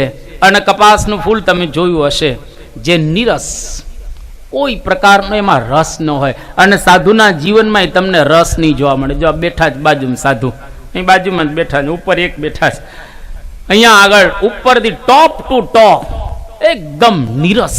તમે જો ઉપર વાળનું સંતોને કોઈ સુખ ખરું? વાળ જ નહીં. તેરસ આવે મુંડન કરાવી નાખવાનું, સરસ રીતે આમ જરા વાળ ઓળવાના, એવું નીરસ જ કહેવાય. ત્યાંથી થોડાક નીચે આવો, અહીંયા આગળ ગળામાં કંઠી સિવાય કંઈ પહેરવાનું, ચેઇન બેન તમે પહેરો જરા સરસ રીતે, કોઈ ઘરેણા પહેરવાના જ નહીં, ઘરેણા વગર આખી જિંદગી રહેવાનું. એટલે ત્યાંથી થોડાક નીચે આવો, હાથની અંદર તમે જો કોઈ ઘડિયાળ નહીં, કશું જ નહીં, આમ જરા હાથની કોઈ શોભા જ નહીં આગળ. હે નીરસ જ કહેવાય ને, નીરસ, સાવ રસ નહીં એના જીવનની અંદર. ત્યાંથી થોડાક નીચે આવો, તમે તો ફર્સ્ટ ક્લાસ પેલા કંદોરો ને પટ્ટા બટ્ટા બેલ્ટ પહેરતા હોય છે, કઈ બેલ્ટ કઈ નહીં પહેરો ને, એમને સીધું. તે નીચે આવો થોડા, તમે જરા રીબોક ના બૂટ પહેરો, બાટાના પૂરો, જરા ફર્સ્ટ ક્લાસ રીતે આમ જરા કઈ નહીં, જે કઈ નોર્મલ પહેરાતું હોય પહેરવાનું. અને સાવ જો નીરસ હોય તો કપડામાં, અમે તો જો સફેદ ન ગમે તો પીળું પહેરો, પીળું ન પહેરો લાલ પહેરો, લાલ ન તો ગુલાબી ધારણ કરો, ચટાપટા વાળું પહેરો, 2-4 કલરનું પહેરો. અને સંતોને એક જ કલર 365 દિવસ, રાત્રે સુવે ત્યારે આ, જાગે ત્યારે આ જ કલર. 1984માં પરમ પૂજ્ય પ્રમુખ સ્વામી મહારાજ જ્યારે જોન પોલ સેકન્ડને મળવા માટે વેટિકન સિટીમાં ગયેલા, એની બાજુમાં ઇટાલીની અંદર માર્કોચી કરી અને એક ઇટાલિયન ભાઈ, એના ઘરે પ્રમુખ સ્વામી મહારાજનો ઉતારો હતો. અને રાત્રે પોપના 2 સેક્રેટરી મળવા માટે આવ્યા, કારણ કે આવતીકાલે પ્રમુખ સ્વામી મહારાજની મુલાકાત જોન પોલ સેકન્ડની સાથે થવાની હતી. એટલે એના સેક્રેટરી આવ્યા જરા પૂછવા માટે અને ગોઠવવા માટે. એટલે એ લોકો રાતના આવેલા, એટલે સ્વામીજીના કપડા તો આવા જ હોય. એટલે પેલા લોકોએ સેજે પ્રશ્ન પૂછ્યો કે આવતીકાલે તમે પોપને મળવા જવાના છો તો કયા કપડા પહેરશો? એના મનમાં એમ કે અત્યારે રાત છે એટલે પ્રમુખ સ્વામી નાઇટ ડ્રેસમાં હશે, રાતનો ડ્રેસ હશે, એટલે આવતીકાલે જરા સુટેડ બુટેડ થઈ અને પછી પોપને મળવા જશે. ત્યારે બાજુમાં જે સંત હતા, ટ્રાન્સલેશન કરતા હતા, દુભાષ્ય તરીકે સેવા આપતા હતા, એમને કહ્યું કે આવતીકાલે સ્વામીજી આ જ કપડામાં જશે. તો પેલા લોકોને આશ્ચર્ય થયું કે આ જ કપડામાં? એ કે અમારે 365 દિવસ આ જ કપડા પહેરવાના હોય છે. પછી બીજો પ્રશ્ન પૂછ્યો કે આ ક્લીન છે, હવે અમારે તો સુદ તેરસ આવે ત્યારે જ મુંડન થાય, તમને જરા ઈચ્છા થઈ જાય કે આજે આપણે જરા લગ્ન પ્રસંગમાં જવું છે, દાઢી કરાવી દો તમે, અને કોઈ સારા પ્રસંગમાં જવું હોય તો દાઢી કરાવો. તો પેલા લોકો કે આવતીકાલે સ્વામીજી આમ ક્લીન સેવ કરશે નહીં? કે ના ના ના, આમાં જ આ જ રીતે જવાના છે. એટલે તમે જુઓ, બધી જ રીતે સાદા આ ડ્રેસની અંદર, અને કોઈ સીવેલા કપડા નહીં, ટાંકો એમાંથી 2 ફાડી નાખવાનું, એક નાનું ને એક મોટું, એક નીચે પહેરવાનું, ઉપર પહેરવાનું. કેટલું તમે જુઓ, તુલસીદાસજી કહે છે નીરસ, સાધુનું ચરિત્ર કેટલું નીરસ. અને કરવાનું શું? તો કે જો સહી દુઃખ પર છિદ્ર દુરાવા, પોતે દુઃખ સહન કરવાનું અને આખી દુનિયાને આનંદ આપવાનું. જેટલા આજે હિન્દુસ્તાનની અંદર હમણાં લેટેસ્ટ આંકડો આપણે સાંભળતા હતા કે આટલા છે ને આટલા છે ને આટલા, પણ હમણાં લેટેસ્ટ આંકડો સાધુનો, જેમ તમારી વસ્તી ગણતરીથી અમારી વસ્તી ગણતરી થઈ છે, અત્યારે હિન્દુસ્તાનની અંદર લેટેસ્ટ આંકડા પ્રમાણે 23,80,000 સાધુઓ છે આખા હિન્દુસ્તાનમાં. 23,80,000 સાધુઓ અત્યારે બધી જગ્યાએ સમગ્ર હિન્દુસ્તાનની અંદર ફરી રહેલા છે. કામ શું સંતોનું? જો સહી દુઃખ, એ દુઃખ સહન કરી પર છિદ્ર દુરાવા, બીજાને આનંદ આપવો. તમે કેરીનું ઝાડ હોય, આંબો, પથ્થર મારો, કેરી આપશે. અરે ચંદનનું ઝાડ હોય, કુહાડો મારો, તમને સુગંધ આપશે. અગરબત્તીને સળગાવો, સુગંધ મળશે તમને. એમ સાધુઓને મારો ને તોય તમને આનંદ આપે. હા, સાધુ કહેવાય. એને કોઈ મારે એને તારે, હા, એનો સ્વભાવ રહેલો છે. આ તુલસીદાસજી કહે છે કે સંતોને પણ હું પ્રણામ કરું છું. અને સંતો છે કેવા? તુલસીના શબ્દો કે મુદ મંગલ મય સંત સમાજુ, જો જગ જંગમ તીરથ રાજુ. મુદ મંગલ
સંતો આટલું સહન કરે, પરંતુ તુલસીદાસજીનો સ્વભાવ કેટલો સુંદર બતાવવામાં આવ્યો કે હાલતા ચાલતા તીર્થ સમાન સંતો રહેલા છે. તમે ગંગા, યમુના, સરસ્વતી, ગોદાવરી, હરિદ્વાર, ઋષિકેશ, કાશી, બદ્રી કે પછી રામેશ્વરની યાત્રા કરવા જાઓ તો ત્યાં જવું પડે. જ્યારે સંતો મુદ મંગલમય સંત સમાજ, ઘર બેઠા એ આપણને લાભ આપે. બધી જગ્યાએ વિચરણ એટલા માટે સંતો કરે છે. વેદોની આજ્ઞા ચરે વેતી ચરે વેતી, ચાલતા રહો ચાલતા રહો. સંતો આજ્ઞા પાડે છે. બધી જગ્યાએ સંતો એટલા માટે જ ફરતા હોય છે. જો સરોવરની અંદર માછલા ન હોય તો સરોવર ગંદા બની જાય. એમ સમાજની અંદર સંતો ન ફરતા હોય તો સમાજ ગંદો બની જાય. એટલા માટે પ્રમુખ સ્વામી જેવા સંતો સમાજની અંદર ફરે છે. શા માટે? સમાજની વિશુદ્ધિ કરવા માટે. મુદ મંગલમય અને એકદમ આનંદિત સંતો હોય. કોઈ દિવસ તમે સંતોને શોકમાં નહીં જુઓ, આનંદ જ કરતા હોય. ફિકરની ફાકી કરીને ખાય એનું નામ ફકીર. એને શું ફિકર હોય? સંતોનો કોઈ ફિકર ન હોય. તુલસીદાસજી કહે છે આજે તમે જો કેટલાય સંતો જ્યાં જ્યાં જાય ત્યાં ત્યાં આનંદ આનંદ આનંદ, એક વાતાવરણ આનંદમય બની જાય. અહીંયા આગળ સંતો જ્યારે ગામમાં વિચરણ માટે આવે, ઉત્તમ પ્રિય સ્વામી બધા, તો કેટલું એક આનંદમય વાતાવરણ બની જાય. કેમ? તો કે સંતોની પધરામણી ઘરે ઘરે થાય અને એ સંતો આપણને બે શીખના શબ્દો કહે, એના દ્વારા આખું જીવન બદલાઈ જાય. જો વાલિયો લૂંટારો જ હતો, પણ નારદજી મળ્યા, વાલ્મીકી ઋષિ બની ગયા. જાન આદિ કવિ નામ પ્રભાવ, અને ઉલટું નામ લઈ અને બ્રહ્મ સમાન બની ગયા. સંતનો પ્રતાપ. એટલે સંતો કેવા છે તો કે આનંદ સમાન છે, અને જ્યાં જ્યાં જાય છે ત્યાં કરે છે શું? તુલસી કહે છે રામ ભગતિ જહાં સુરસરી ધારા. ભગવાનની ભક્તિ રૂપી ગંગ ધારા વહાવે. કોઈ ગંગામાં સ્નાન કરે તો માણસ શુદ્ધ થાય, પવિત્ર થાય.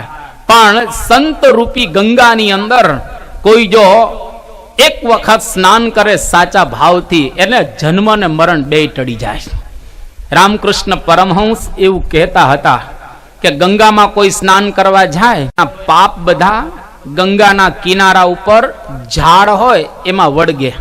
માણસ સ્નાન કરીને પાછો બહાર નીકળે એટલે ઝાડ ઉપર જે પાપ વળગેલા હોય પાછા માણસમાં ચોટી જાય, ઘરે આવે પાછો પાપી થઈને. નાય ગંગામાં તારા પાપ ઉપર હોય, પાછો નીકળે પાપ વળગે. પણ એક વખત સંત રૂપી ગંગામાં કોઈ દિવસ નાય તો એના પાપ કોઈ દિવસ એને વળગે નહીં. તમે જો એ વાલીઓ લૂંટારો હોય, અંગુલીમાન હોય કે પછી આજે એવા કેટલાય જે લોકો સંત રૂપી ગંગાની અંદર સ્નાન કરી કરી અને શુદ્ધ થઈ ગયા. અને એ કરે શું તો કે ભગવાનના ગુણગાન રૂપી સરસ્વતી વહાવે. અને તુલસીદાસજી આગળ કહે છે સજ્જનનો સંગ આપણને શું ફળ આપે તો કે પ્રત્યક્ષ ફળ આપે, રોકડું ફળ, ઉધારનું નહીં. એક વખત સંગ કર્યો તો શું થાય? તુલસીના એ શબ્દોની અંદર તુલસીદાસજી કહે છે કોઈ સંતની પાસે આવે અને એની અંદર પોતે સ્નાન કરે, ગંગામાં જેમ સ્નાન કરે એમ સંત રૂપી ગંગામાં સ્નાન કરે અને એની વાણી રૂપી સરસ્વતી સાંભળે તો એમાં શું પરિવર્તન આવે? તુલસીદાસજી કહે છે મજન ફલ પેખિય તત્કાલા કાક હોઈ પીક બકહું ભરાલા. મજન ફલ પેખિય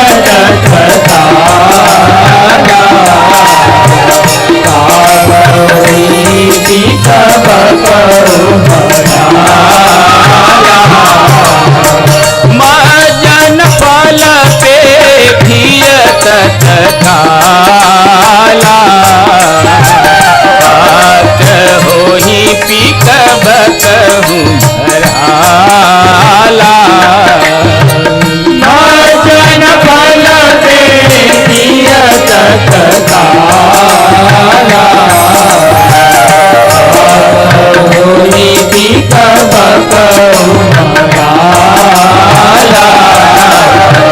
સુનિયા ચરજ કરે જની કોઈ સત્સંગતિ મહિમા નહીં ગોઈ. સુનિયા ચરજ કરે જની કોઈ સત્સંગતિ મહિમા નહીં કોઈ. સુનિયા ચરજ કરે જની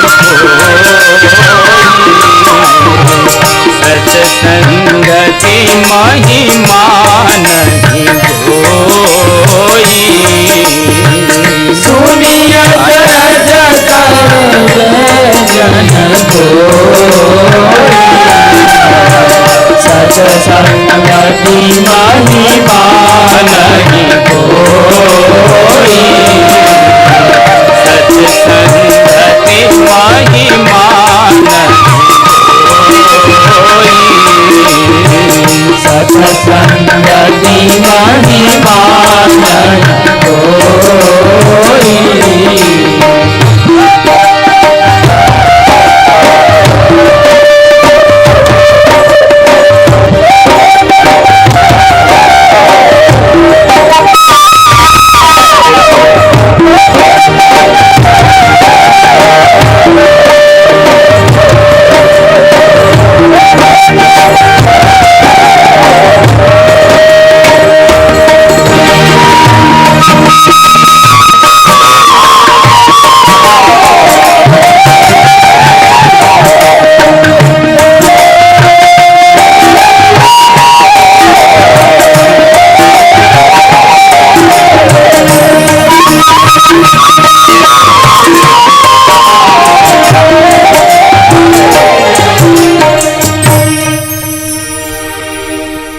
મજ્જન ફલ પેખીય તત્કાલા.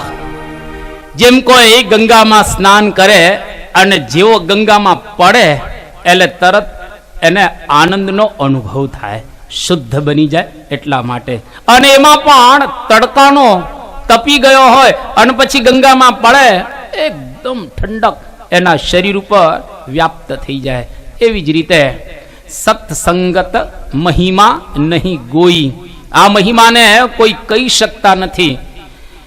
આની અંદર તમે કાગડા જેવા હો તો કાક હોહી પીક બકહુ મરાલા. કાગડો કોયલ બને અને બગલો હંસ બની જાય. કાગડો, જ્યાં તમે કાગડો જોશો ને ત્યાં આગળ એક જ તમે જોજો, વન એન્ડ ઓલ. કાગડો જોયો નથી ને પથ્થરો ઉપાડ્યો નથી. આપણે કાગડો જુએ એટલે તરત પથ્થરો જ ઉપાડીએ, મારે અને સીધો કાં કાં કાં. એનો અવાજ કોઈને ગમતો હોતો નથી. અને કોયલનો અવાજ વાંસળી જેવો મધુર. વાંસળી વાગે એના આપણને આનંદ થાય. એમ કોયલ શિયાળાની સવાર હોય, બે ગોદડા ઓઢ્યા હોય, ભયંકર ઠંડી હોય, પણ અને ઊંઘ આવતી હોય સવારમાં, પણ કોયલ બોલે એકદમ આપણને આનંદ થાય કે બોલવા દેજો, કોઈ ઉડાડતા નહીં એને. કેમ? એનો અવાજ સરસ છે. એ માણસ કાગડા જેવો હોય, કોયલ જેવો બની જાય. અને કાગડો કોઈ ન ગમે. કાગા કિસકા ધન હરા और कोयल किसको देत, મીઠા શબ્દ સુનાય કે જગત અપના કર લેત. કાગડા જેવા આપણે હોઈએ ને, કોઈને ગમતા ન હોઈએ. આપણે એટલું ખરાબ જીવન આપણું હોય, ચિંતા કરવાની કોઈ જરૂરિયાત નથી. ગમે તેટલા તમે ખરાબ હો, કંઈ વાંધો નહીં. પણ જો સંત રૂપી સરોવરની અંદર તમે એક વખત સ્નાન કરશો, કોયલ જેવા બની જશો, એકદમ પરિશુદ્ધ બની જશો. અને કેટલાય બની ગયા છે. આંગળાની માળા પહેરતો હતો અંગુલીમાન. માણસને મારે એના આંગળાની માળા બનાવે, એ પોતે ધારણ કરે. કેટલો ભયંકર માણસ હશે. ભગવાન બુદ્ધના યુગમાં આવ્યો, સંતના યુગમાં આવ્યો અને અંગુલીમાનમાંથી મહાન ભગવાન બુદ્ધનો શિષ્ય બની ગયો. એના એ જન્મે આટલા ખરાબ તો આપણે નથી હો, આટલા કંઈ ખરાબ નથી. કદાચ નાના મોટા પાપ કરતા હોય, ચિંતા છોડો પાપની. આપણી હેસિયતે શું છે પાપ કરવાની? કેટલા પાપ કરી શકાય 100 જન્મ, આ 100 વર્ષની અંદર ગમે તેટલા પાપો કર્યા હોય, પણ એક વખત જો સંત રૂપી ગંગાની અંદર સ્નાન કરીશું, શુદ્ધ ભાવથી પવિત્ર બનીને બધા જ પાપો વિદાય લઈને જતા રહેશે. જો વાલિયો વાલ્મીકી બની શકતો હોય તો આપણે ન બની શકીએ? બની શકાય, માં કોઈ શંકાને સ્થાન નથી. કાગડો એટલે શું? અવગુણ ગ્રાહક દ્રષ્ટિ. કાગડો ક્યાં બેસે? તમને બધાને ખબર જ છે. જ્યાં ચાંદુ હોય ત્યાં જ કાગડો બેસે. એટલે અમુક માણસો કાગડા જેવા હોય, જ્યાં ચાંદા હોય ને ત્યાં જ એને મજા આવે. કુથલી કરતા હોય, અવગુણ લેતા હોય, ખરાબ જ જોતા. ગામમાં એને સારું ન દેખાય, આ ગામમાં 15 મંદિર એને સારા ન દેખાય, પરંતુ કોઈક જગ્યાએ ગટર હોય ને એ જ જોતો હોય. એટલે મંદિરે જાય ને ગટરમાં શું જોવાનું છે? એટલે સારી જગ્યાએ આપણને જવાનું મન થાય. સમજી લેવું, હવે કોયલ જેવા આપણા સ્વભાવ થયેલા છે. એટલે કાગડા જેવા હશું. 7 દિવસમાં તુલસીદાસજી આપણને કોયલ જેવા બનાવશે. અહીં બેઠા બેઠા જો કશું જ કરવાનું નથી, હલવાનું નથી, કંઈ કરવાનું નથી. જ્યાં છો ત્યાંથી બસ જાગવાનું છે. આશ્રમ અગત્યનો નથી, જાગૃતિ અગત્યની રહેલી છે. ન ભોગો ન ત્યાગો, વરણ જાગો. ભોગમાં પણ આનંદ નથી અને ત્યાગમાં પણ આનંદ નથી, પણ જાગૃતિમાં આનંદ રહેલો છે. જે જાગે એ જ મેળવે. અને જેટલા જેટલા જાગ્યા એને જ કંઈક પ્રાપ્ત કર્યું છે. જ્યાં હો ત્યાં જાગો. બસ તમે ગૃહસ્થાશ્રમમાં છો તો ત્યાં જાગો. અમે ત્યાગાશ્રમમાં છીએ તો અહીં જાગીએ. ભોગમાં પણ જો જાગૃતિ હોય તો આનંદ, અને ત્યાગમાં પણ જાગૃતિ હોય તો આનંદ. ન ભોગમાં ન ત્યાગમાં આનંદ છે, પણ જાગૃતિમાં આનંદ છે. એટલે તો શંકરાચાર્ય બહુ સરસ 1200 વર્ષ પહેલા કહ્યો, યોગ રતોવા ભોગ રતોવા સંગ રતોવા સંગ વિહીન યસ્ય બ્રહ્મણી રમતે ચિત્તમ નંદતી નંદતી નંદતી એવ. અદ્ભુત શબ્દો કે યોગમાં રતો કે ભોગમાં રતો કઈ ચિંતાનો વિષય નથી. જો તમારું મન બ્રહ્મમાં રમમાણ છે તો તમે આનંદ આનંદ ને આનંદ. તમે ખેતી કરતા હો તો પર્વતભાઈ જેવી ખેતી કરો. ભગવાન સ્વામિનારાયણ વખતમાં એક પર્વતભાઈ હરિભક્ત હતા, ખેડૂત હતા, હળ ચલાવતા હતા. હળ ચલાવતા ચલાવતા બપોરના 12 વાગે સૂર્યનારાયણ ઉપર દર્શન આપતા હોય અને ભગવાન સ્વામિનારાયણ ને એ દહીં અને રોટલો જમાડે અને ભગવાન એની માનસી પૂજા અંગીકાર કરે અને પાછળ જે હળ ચલાવતો હતો એને સેજામ અડ્યા પર્વતભાઈને, આમ જાગી ગયા. દહીં ને રોટલો આકાશમાંથી પડ્યા. અગતરાયના આ પર્વતભાઈ જુનાગઢ બાજુ નાનકડું ગામ છે અગતરાય, ગામડાના હતા. સેના નાઈ એ વાણંદ હતો. લોકોના હજામત કરતો કરતો જાગી ગયો અને ઇન્ડિયામાં અમર થઈ ગયો. કબીરજી વણકર હતા, તિરુવલ્લુવરજી વણકર હતા. વણતા વણતા ભગવાનને પામી. ગોરો કુંભાર હતો, કુંભાર માટલા ઘડતો ઘડતો ભગવાનને પામી ગયો. રોહિદાસ ચમાર, અરે ચામડા ચૂથે આખો ભયંકર ગંધ આવે ને ચામડામાં તો. પણ રોહિદાસ ચમારને માટે એવું કહેવામાં આવ્યું, જેના ચર્મ કુંડે ગંગાજી પધારે. આપણે પવિત્ર થવું હોય તો ગંગામાં સ્નાન કરીએ, અને ખુદ ગંગાને જો પવિત્ર થવું હોય તો રોહિદાસ ચમારના કુંડમાં ગંગા પ્રગટ થાય, ત્યારે ગંગા પવિત્ર થાય. કેટલો મહાન ભક્ત હશે. એટલે આશ્રમ અગત્યનો નથી, જાગૃતિ અગત્ય. તમે જ્યાં છો, બિલિયામાં હો કે બેલ્જિયમમાં હો, જ્યાં હો ત્યાં, તમે ઘરમાં હો કે સીમમાં હો, બસ જાગો એ અગત્ય. જો બાળક હોય તો બાળક જાગે, વયોવૃદ્ધ હોય તો વયોવૃદ્ધ જાગે, યુવાન બેઠા હોય તો યુવાન જાગે, સંતો હોય તો સંતો. એટલે જાગૃતિ અગત્યની છે. અહીંયા આગળ તુલસીદાસજી કહે છે કે કાગડામાંથી કોયલ બની જાય. બીજી વાત, તમે બગલા જેવા હો. બગલો દંભનું પ્રતીક છે.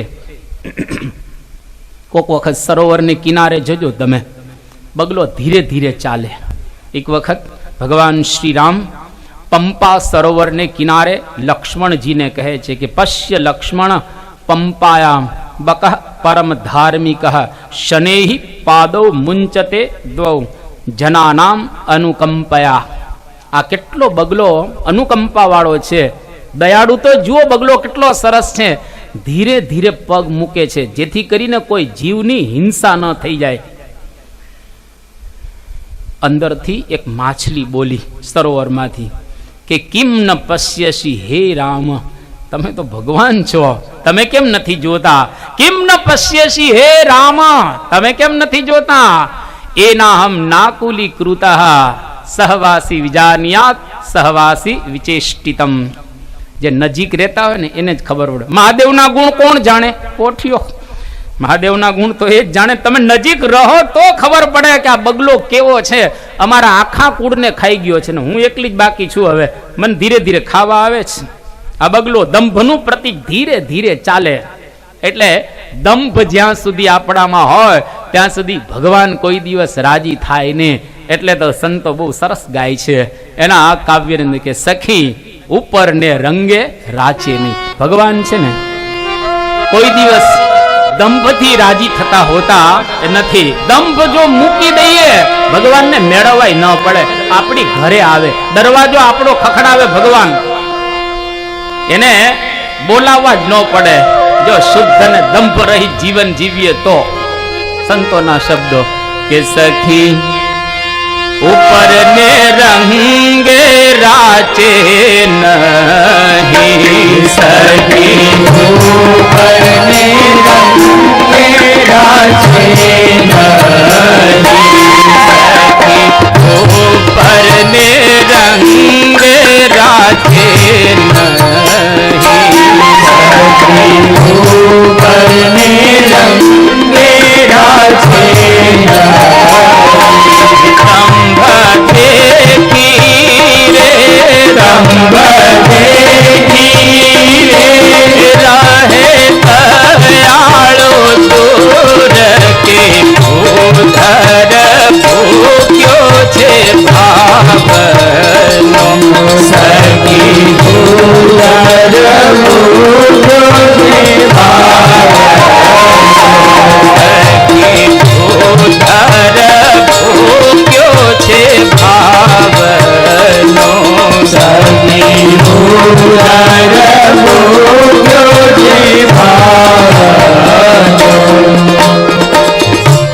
ભગવાન દંપતી કોઈ દિવસ રાજી ન થાય.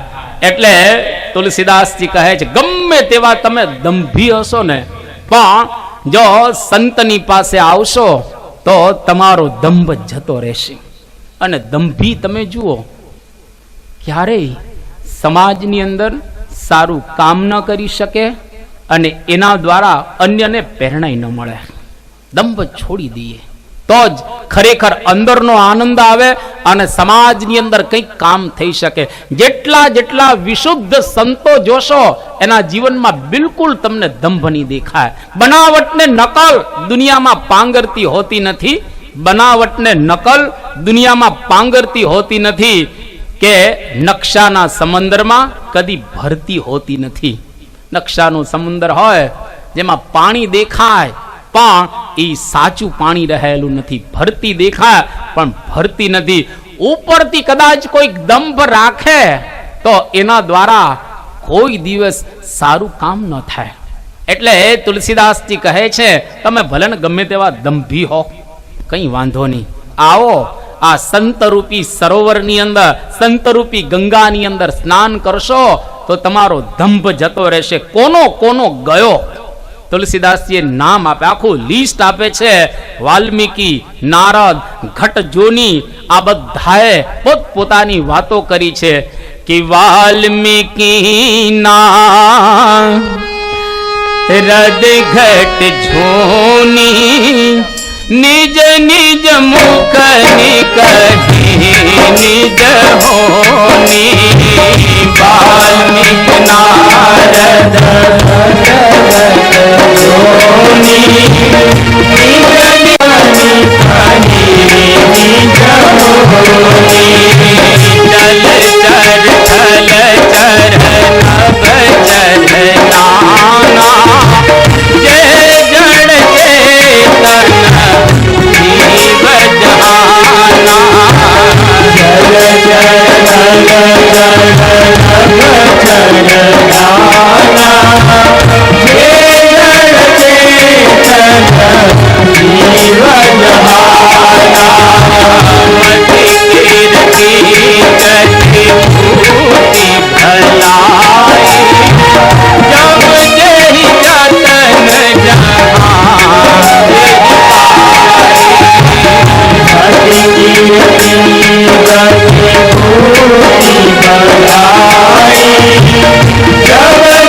ભારત વર્ષના જેટલા કંઈ મહાન સંતો એ દરેકે પોતપોતાનો અનુભવ અહીંયા આગળ ટાંક્યો.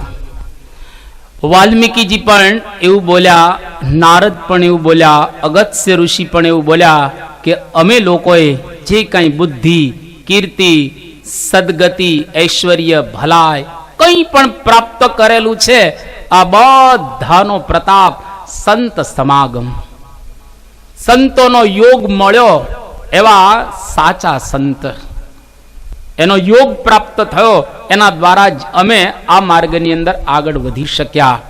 એટલું યાદ રાખજો, સાચા અને ખોટા બે સંતો હોય. કપડું પહેરેલું હોય સાધુનું, પણ રાવણ જેવા કદાચ કોક મળે, એટલે પ્રણામ ચોક્કસ સંતોને કરવા.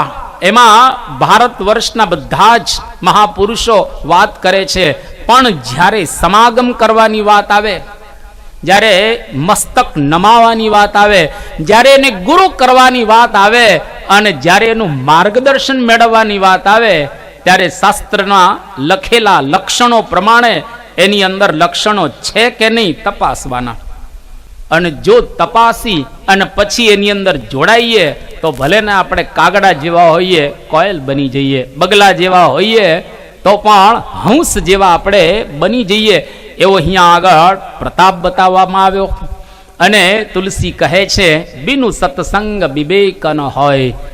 આવા સંતોની અંદર જોડાયા વિના વિવેક નહીં જાગૃત. વિવેક એટલે શું?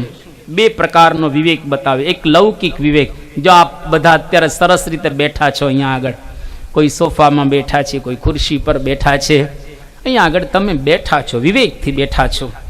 કોઈ અહીંયા આગળ લગભગ સૂતા નથી, બધા જાગે છે, પણ છોકરાએ પણ બધા સરસ રીતે બેઠેલા, બધા રહેલા, એક વિવેક છે. પણ અહીંયા આગળ આવીને કંઈ સુવાય નહીં, અહીંયા આગળ તમે લાંબા થઈને સુવાય ને, વિવેક છે આ સભાનો. સારી સારી હોટેલ્સમાં તમે જાઓ, 5 સ્ટાર 7 સ્ટાર, બુસ્તાન પેલેસ જેવી, ત્યાં આગળ મસ્કતની અંદર છે 7 સ્ટાર, એની અંદર તમે જાઓ, તે લોકો તમને 7 કોર્સ ડિનર, એટલે કે 7 વખત ડિનર આવે, લંચ કે ડિનર. એમાં પણ બેસવાની એક સ્ટાઇલ હોય છે, પેલો કાંટો ને ચમચી પકડવાનો એક વિવેક હોય. અને ત્યાં તમે જરા સબડકા લઈને, આપણે ઘરે જમતા હોઈએ સબડકા લઈને, અને જરા આમ અવાજ કરીએ, કદાચ આવી 5 સ્ટાર કે 7 સ્ટાર હોટેલની અંદર સબડકા લઈને તમે જમો તો પેલો વેઇટર આવે અને તમને કહે, પ્લીઝ ગો આઉટ, તમે બહાર જાઓ. કેમ? તો કે તમે અવાજ કરો છો એટલા માટે. આ તો શિષ્ટાચારની હોટેલ છે, ત્યાં આગળ એક વિવેક છે.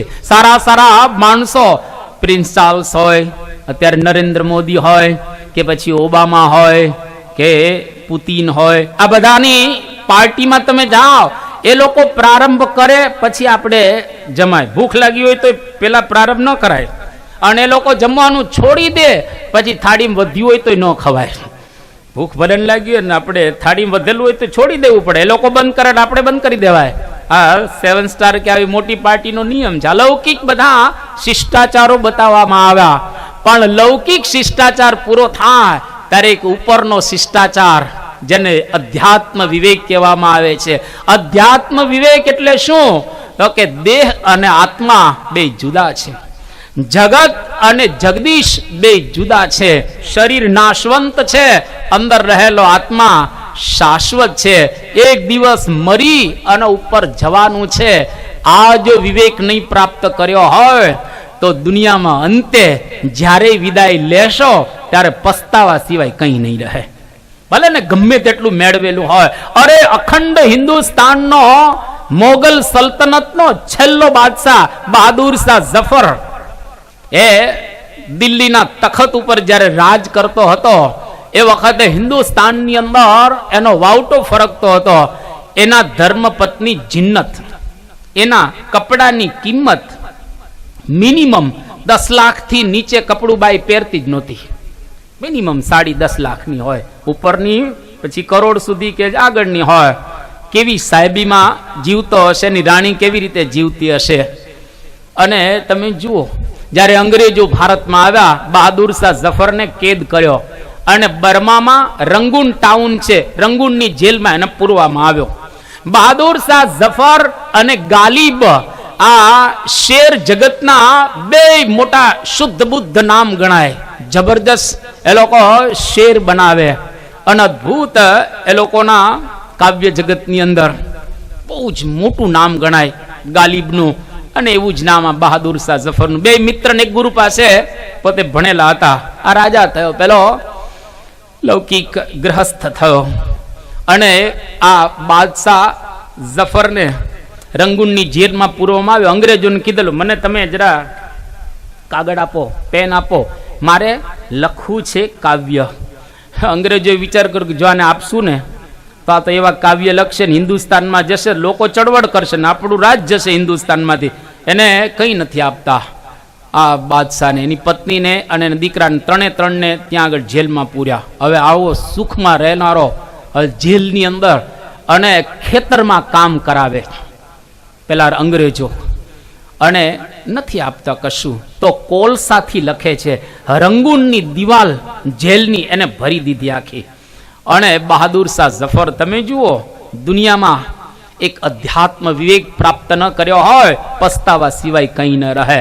બહાદુર શાહ બહુ સુંદર એનો પ્રસિદ્ધ શેર ઉર્દુ મિશ્રિત હિન્દીમાં પોતે બોલ્યો કે ઉમરા, એના અદ્ભુત શબ્દ, ઉમરા એ દરાज मांग के लाए थे 4 दिन, 2 आरजू में कट गई 2 इंतजार में. ખુદાની પાસેથી 4 દિવસ લઈને આવ્યો હતો, 2 आरजू में कट गई 2 इंतजार में. 2 તો માગવામાં ગયા દિવસો, 4 દિવસ લઈને આવ્યો હતો, 2 માગવામાં ગયા, અને 2 દિવસ માગણી પૂરી થાય એમાં ગયા. 2 आरजू में कट गई 2 इंतजार में, दिन जिंदगी खत्म हुए अब शाम ढल चुकी जफर. જિંદગીના દિવસ પૂરા થઈ ગયા, અબ શામ ઢલ ચુકી જફર. જેટલા ઉપર બેઠા છે ને એ બધા શામ ઢલ ચુકી જફર, બે બાજુઓ શામ ઢલ ચુકી. સિલ્વર હેડેડ થઈ ગયું સમજી લેવું, શામ ઢલ ચુકી, ઉત્તરાર્ધ શરૂ થઈ ગયો. હવે દિન જિંદગી ખતમ હુએ અબ શામ ઢલ ચુકી જફર, સોએંગે અબ કબ્ર એ મઝાર में. હું કબરના ઉપવનમાં હવે હું સુવાનો છું. કિતના હે બદનસીબ જફર, દફન કે લીએ 2 ગજ જમીન ભી ના મિલી કુએ યાર में. મારા હિન્દુસ્તાન દેશની અંદર મને દટાવા માટે 2 ગજ જમીન અંગ્રેજો નથી આપતા. અખંડ હિન્દુસ્તાનનો આવો બાદશાહ જેને દટાવા માટે 2 ગજ જમીન મળતી નથી. વિચાર કરો, જતી વખતે પસ્તાવા સિવાય કંઈ નથી રહેવાનો. તમારી કરોડોની સંપત્તિ અહીંયા આગળ જ રહેવાની છે, એક દોકડો ઉપર નહીં આવ્યો, એક પેની પણ આવવાની નથી, એક સોય પણ નહીં આવશે. એક ડીલિયા હોય કે પછી એસકે મંડળ હોય કે પછી ભાઠેના હોય, જ્યાં તમે રહેતા હો ત્યાં બધું જ અહીં જ રહેવાનું છે, કશું જ ઉપર આવવાનું નથી. આને કહેવાય અધ્યાત્મ વિવેક. એ કેવી રીતે આવે તુલસી? बिनु सत्संग विवेक न होई, राम कृपा बिनु सुलभ सोई. बिनु सत्संग विवेक न होई, राम कृपा बिनु सुलभ Soy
અધ્યાત્મ વિવેક આપણને સંતોના સંગ દ્વારા અને ભગવાનની કૃપા થાય ત્યારે આવે.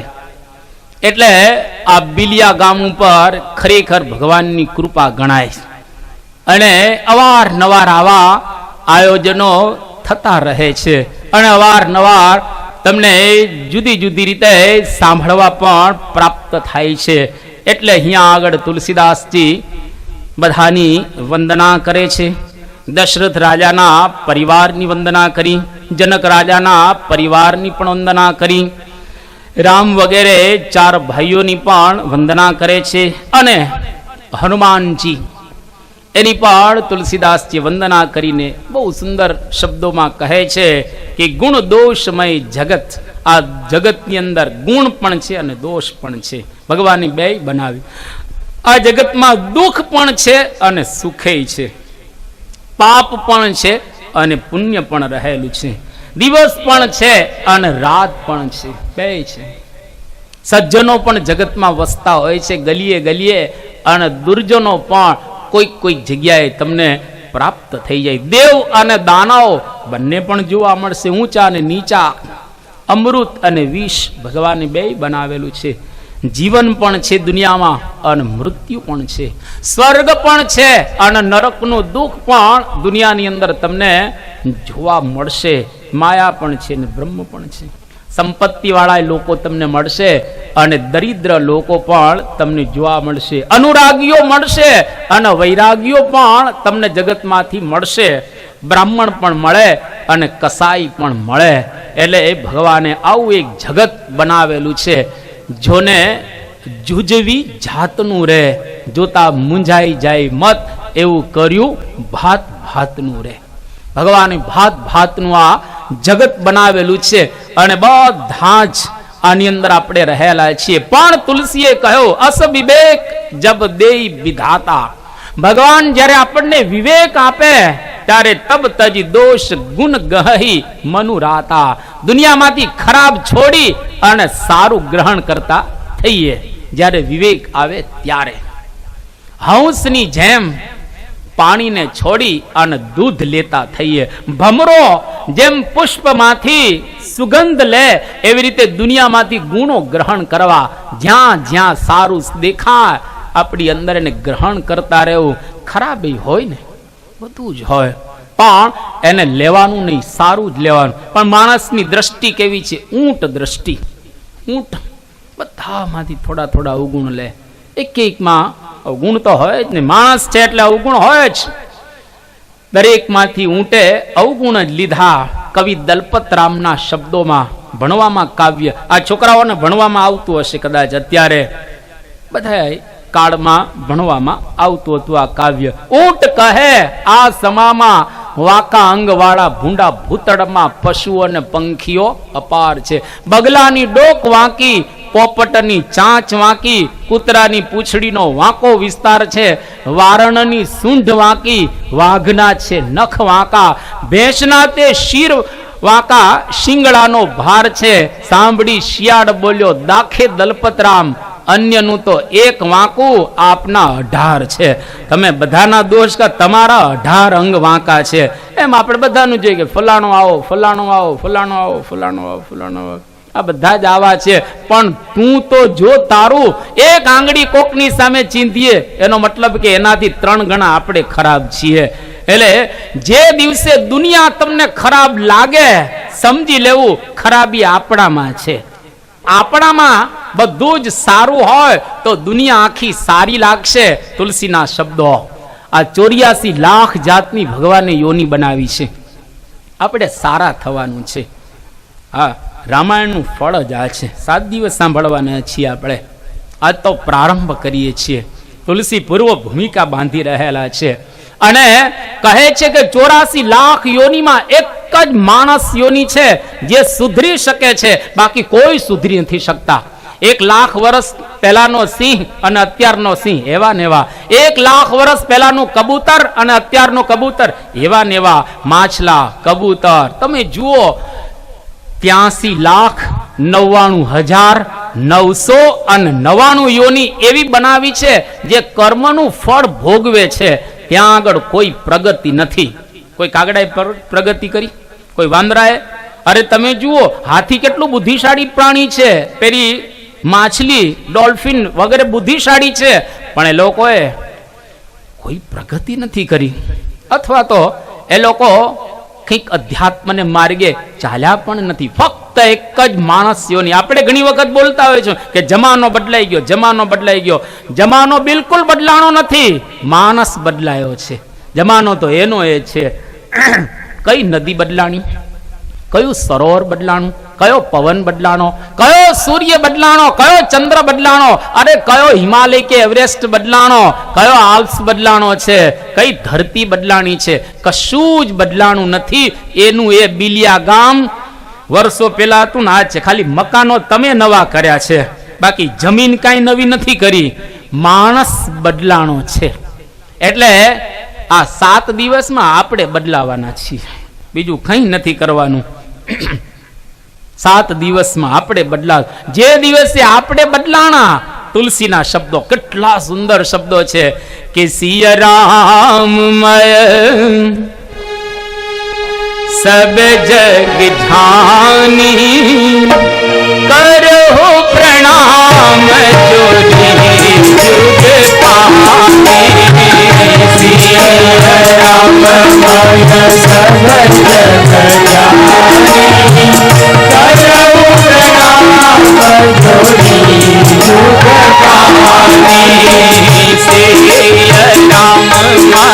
સબ જગ જાની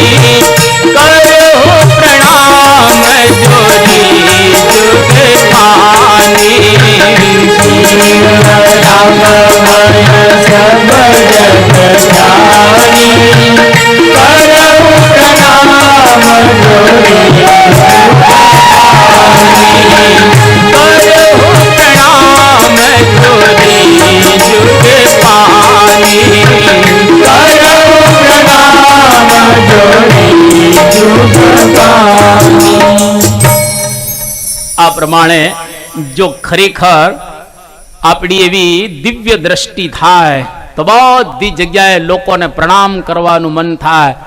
જ્યાં જુએ ત્યાં રામજી દુસરો ન ભાસે રે, ભાત દેખી ભૂલે નહીં અનુભવ ઉજાસે રે. તુલસીદાસજી કહે છે અસ વિવેક વિધાતા દેહી. જે દિવસે ભગવાન આપણને વિવેક આપે, આવો અધ્યાત્મ વિવેક, એ વખતે દરેકને પ્રણામ કરવાનું મન થાય. નાનો હોય કે મોટો હોય, દરેકને આપણે પ્રણામ કરતા શીખીએ. ઘરમાં કે બહાર, અંદર કે બહાર, જ્યાં હોઈએ ત્યાં જે દિવસે તમને નમવાનું મન થાય, સમજવું હવે અંદર વિવેકનો પ્રારંભ થયો છે. જેટલો અહંકાર વધે એટલો વિવેક ઘટે, અને જેટલો અહંકાર ઘટે એટલો વિવેક વધે. એટલે જ મહાપુરુષો હંમેશા નમતા હોય છે, અને નમે એ પ્રભુને ગમે. એના દરબારની અંદર નમન આપણને લઈ જતું હોય છે. એટલે અહીંયા આગળ તુલસીદાસજી કહ્યું કે આવો વિવેક વિધાતા જ્યારે આપે ત્યારે આપણા જીવની અંદર બધું જ ભગવાનમય દેખાય. અને તુલસીદાસજી કહે છે કે હું કવિ નથી, હું કોઈ ચતુરે નથી. જેમ જેમ રામના ગુણો મને યાદ આવ્યા એમ એમ હું આ ગુણોને લખું છું. આમાં મારું કાંઈ નથી. પૂર્વ સૂર્યોએ જે કથા કહેલી છે એને જ હું આજે સંભળાવી રહ્યો છું. રામાયણ 4 જગ્યાએ ચાલે છે. પહેલું, ભગવાન શંકર પાર્વતીજીને રામાયણ કૈલાસ પર્વત ઉપર સંભળાવે છે, એક જગ્યા. બીજી જગ્યા કાક ભૂષુંડીજી ગરુડજીને રામાયણ સંભળાવે છે, આ બીજી જગ્યા. ત્રીજી જગ્યા ભરદ્વાજ ઋષિના આશ્રમની અંદર યાજ્ઞવલ્ક્યજી ભરદ્વાજ ઋષિને રામાયણ સંભળાવે છે. અને ચોથી જગ્યા તુલસીદાસજી પોતાના માનસને એટલે કે મનને રામાયણ સંભળાવે છે. અને 5મી જગ્યા બિલિયામાં. 5મી જગ્યા આ બિલિયાની અંદર આપણે રામાયણ સાંભળી રહેલા છીએ. અને આ ગંગા 7 દિવસ સુધી એ ચાલશે. અને તુલસીદાસે 1631ની સાલમાં ચૈત્ર સુદ 9મીના દિવસે મંગળવારે આ ગ્રંથ એ રચેલો છે. આમ તો મહેશ કેતા ભગવાન શંકરે આ ગ્રંથને લખ્યો પોતે અને પોતાના મનમાં રાખ્યો, એટલે રામચરિત માનસ એટલે કે મનમાં રાખ્યું અને કથાનો પ્રારંભ અહીંયા આગળથી. હવે ભરદ્વાજ ઋષિના આશ્રમમાં માઘ સ્નાન માટે હિન્દુસ્તાનથી બધા જ સાધુઓ આવ્યા અને જ્યારે મહિનો પૂરો થઈ ગયો, ત્રિવેણી પ્રયાગ ક્ષેત્રમાં બધા વિદાય લઈ અને જતા હતા. એમાં છેલ્લી વિદાય લીધી યાજ્ઞવલ્ક્યજીએ. ભરદ્વાજ ઋષિના પગ પકડી લીધા કે પ્રભુ તમે વિદાય ન લેતા, તમે ન જતા. કે કેમ? મારા આશ્રમમાં તો જવું પડે ને. ના, તમે રહો અહીંયા આગળ. અને ભરદ્વાજ ઋષિના કહેવાથી યાજ્ઞવલ્ક્યજી રોકાઈ ગયા. બે પગ પકડી લીધા. સાધુના હંમેશા પગ પકડવા. લોકો ધોતિયા પકડતા હોય ને ગાતરિયા પકડતા હોય, પગ પકડતા હોતા નથી. એટલે સાધુના પગ પકડવા, જેથી કરી અને પરમેશ્વર તમારા ઘરે આવે. સાધુનો પગ પકડેલો હોય તો એ ભગવાનને તમારા ઘર સુધી લઈ આવે. એટલે સાધુની પધરામણી ઘરમાં થાય. સમજી લેવો, પરમાત્મા આપણા ઘરમાં પધારશે. હવે જા ઘર હરિકથા સંત નહીં મિજમાના, તા ઘર જમણા ડેરા દેત અને સાંજ પડે મસાણા. જેના ઘરે હરિકથા ન હોય, સંતો કોઈ દિવસ ગયા ન હોય, સમજી લેવું એનું ઘર અને સ્મશાન બે સરખું ગણે. હા, સ્મશાનમાં શાંતિ વધારે હોય અને ઘરમાં છોકરાઓ રડતા હોય એટલે શાંતિ ઓછી હોય, પણ બે એવું જ સમજવાનું. એટલે તુલસીદાસ અહીંયા આગળ કહે છે, ભરદ્વાજ મુનિ યાજ્ઞવલ્ક્યના પગ પકડી લીધા અને પગ પકડી અને હવે એક સંશય રજૂ કરે છે, જ્યાંથી આજની કથાને આપણે છોડી રહ્યા છીએ અને આવતીકાલથી સંશયનો પ્રારંભ કરશું. બરાબર 11 વાગી ગયા છે. ટાઈમ હવે આપણને કહે છે કે પૂર્ણ કરો.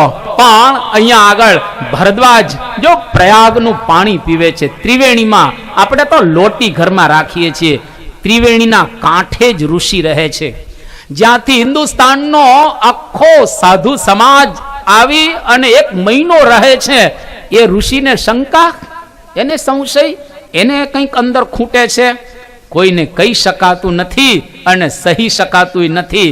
શું ઋષિ બોલે છે કે નાથ એક સૌ બડ મોરે, નાથ એક સૌ બડ મોરે, નાથ એક સૌ બડ મોરે, નાથ એક સૌ બડ મોરે, હરગત વેદ તત્વ સબ તોરે, હરગત વેદ તત્વ સબ તોરે, હરગત વેદ તત્વ સબ તોરે, હરગત વેદ તત્વ સબ તોરે, કહત સુમોહી લાગત ભય લાજા, કહત સુમોહી લાગત ભય લાજા, કહત સુમોહી લાગત ભય લાજા,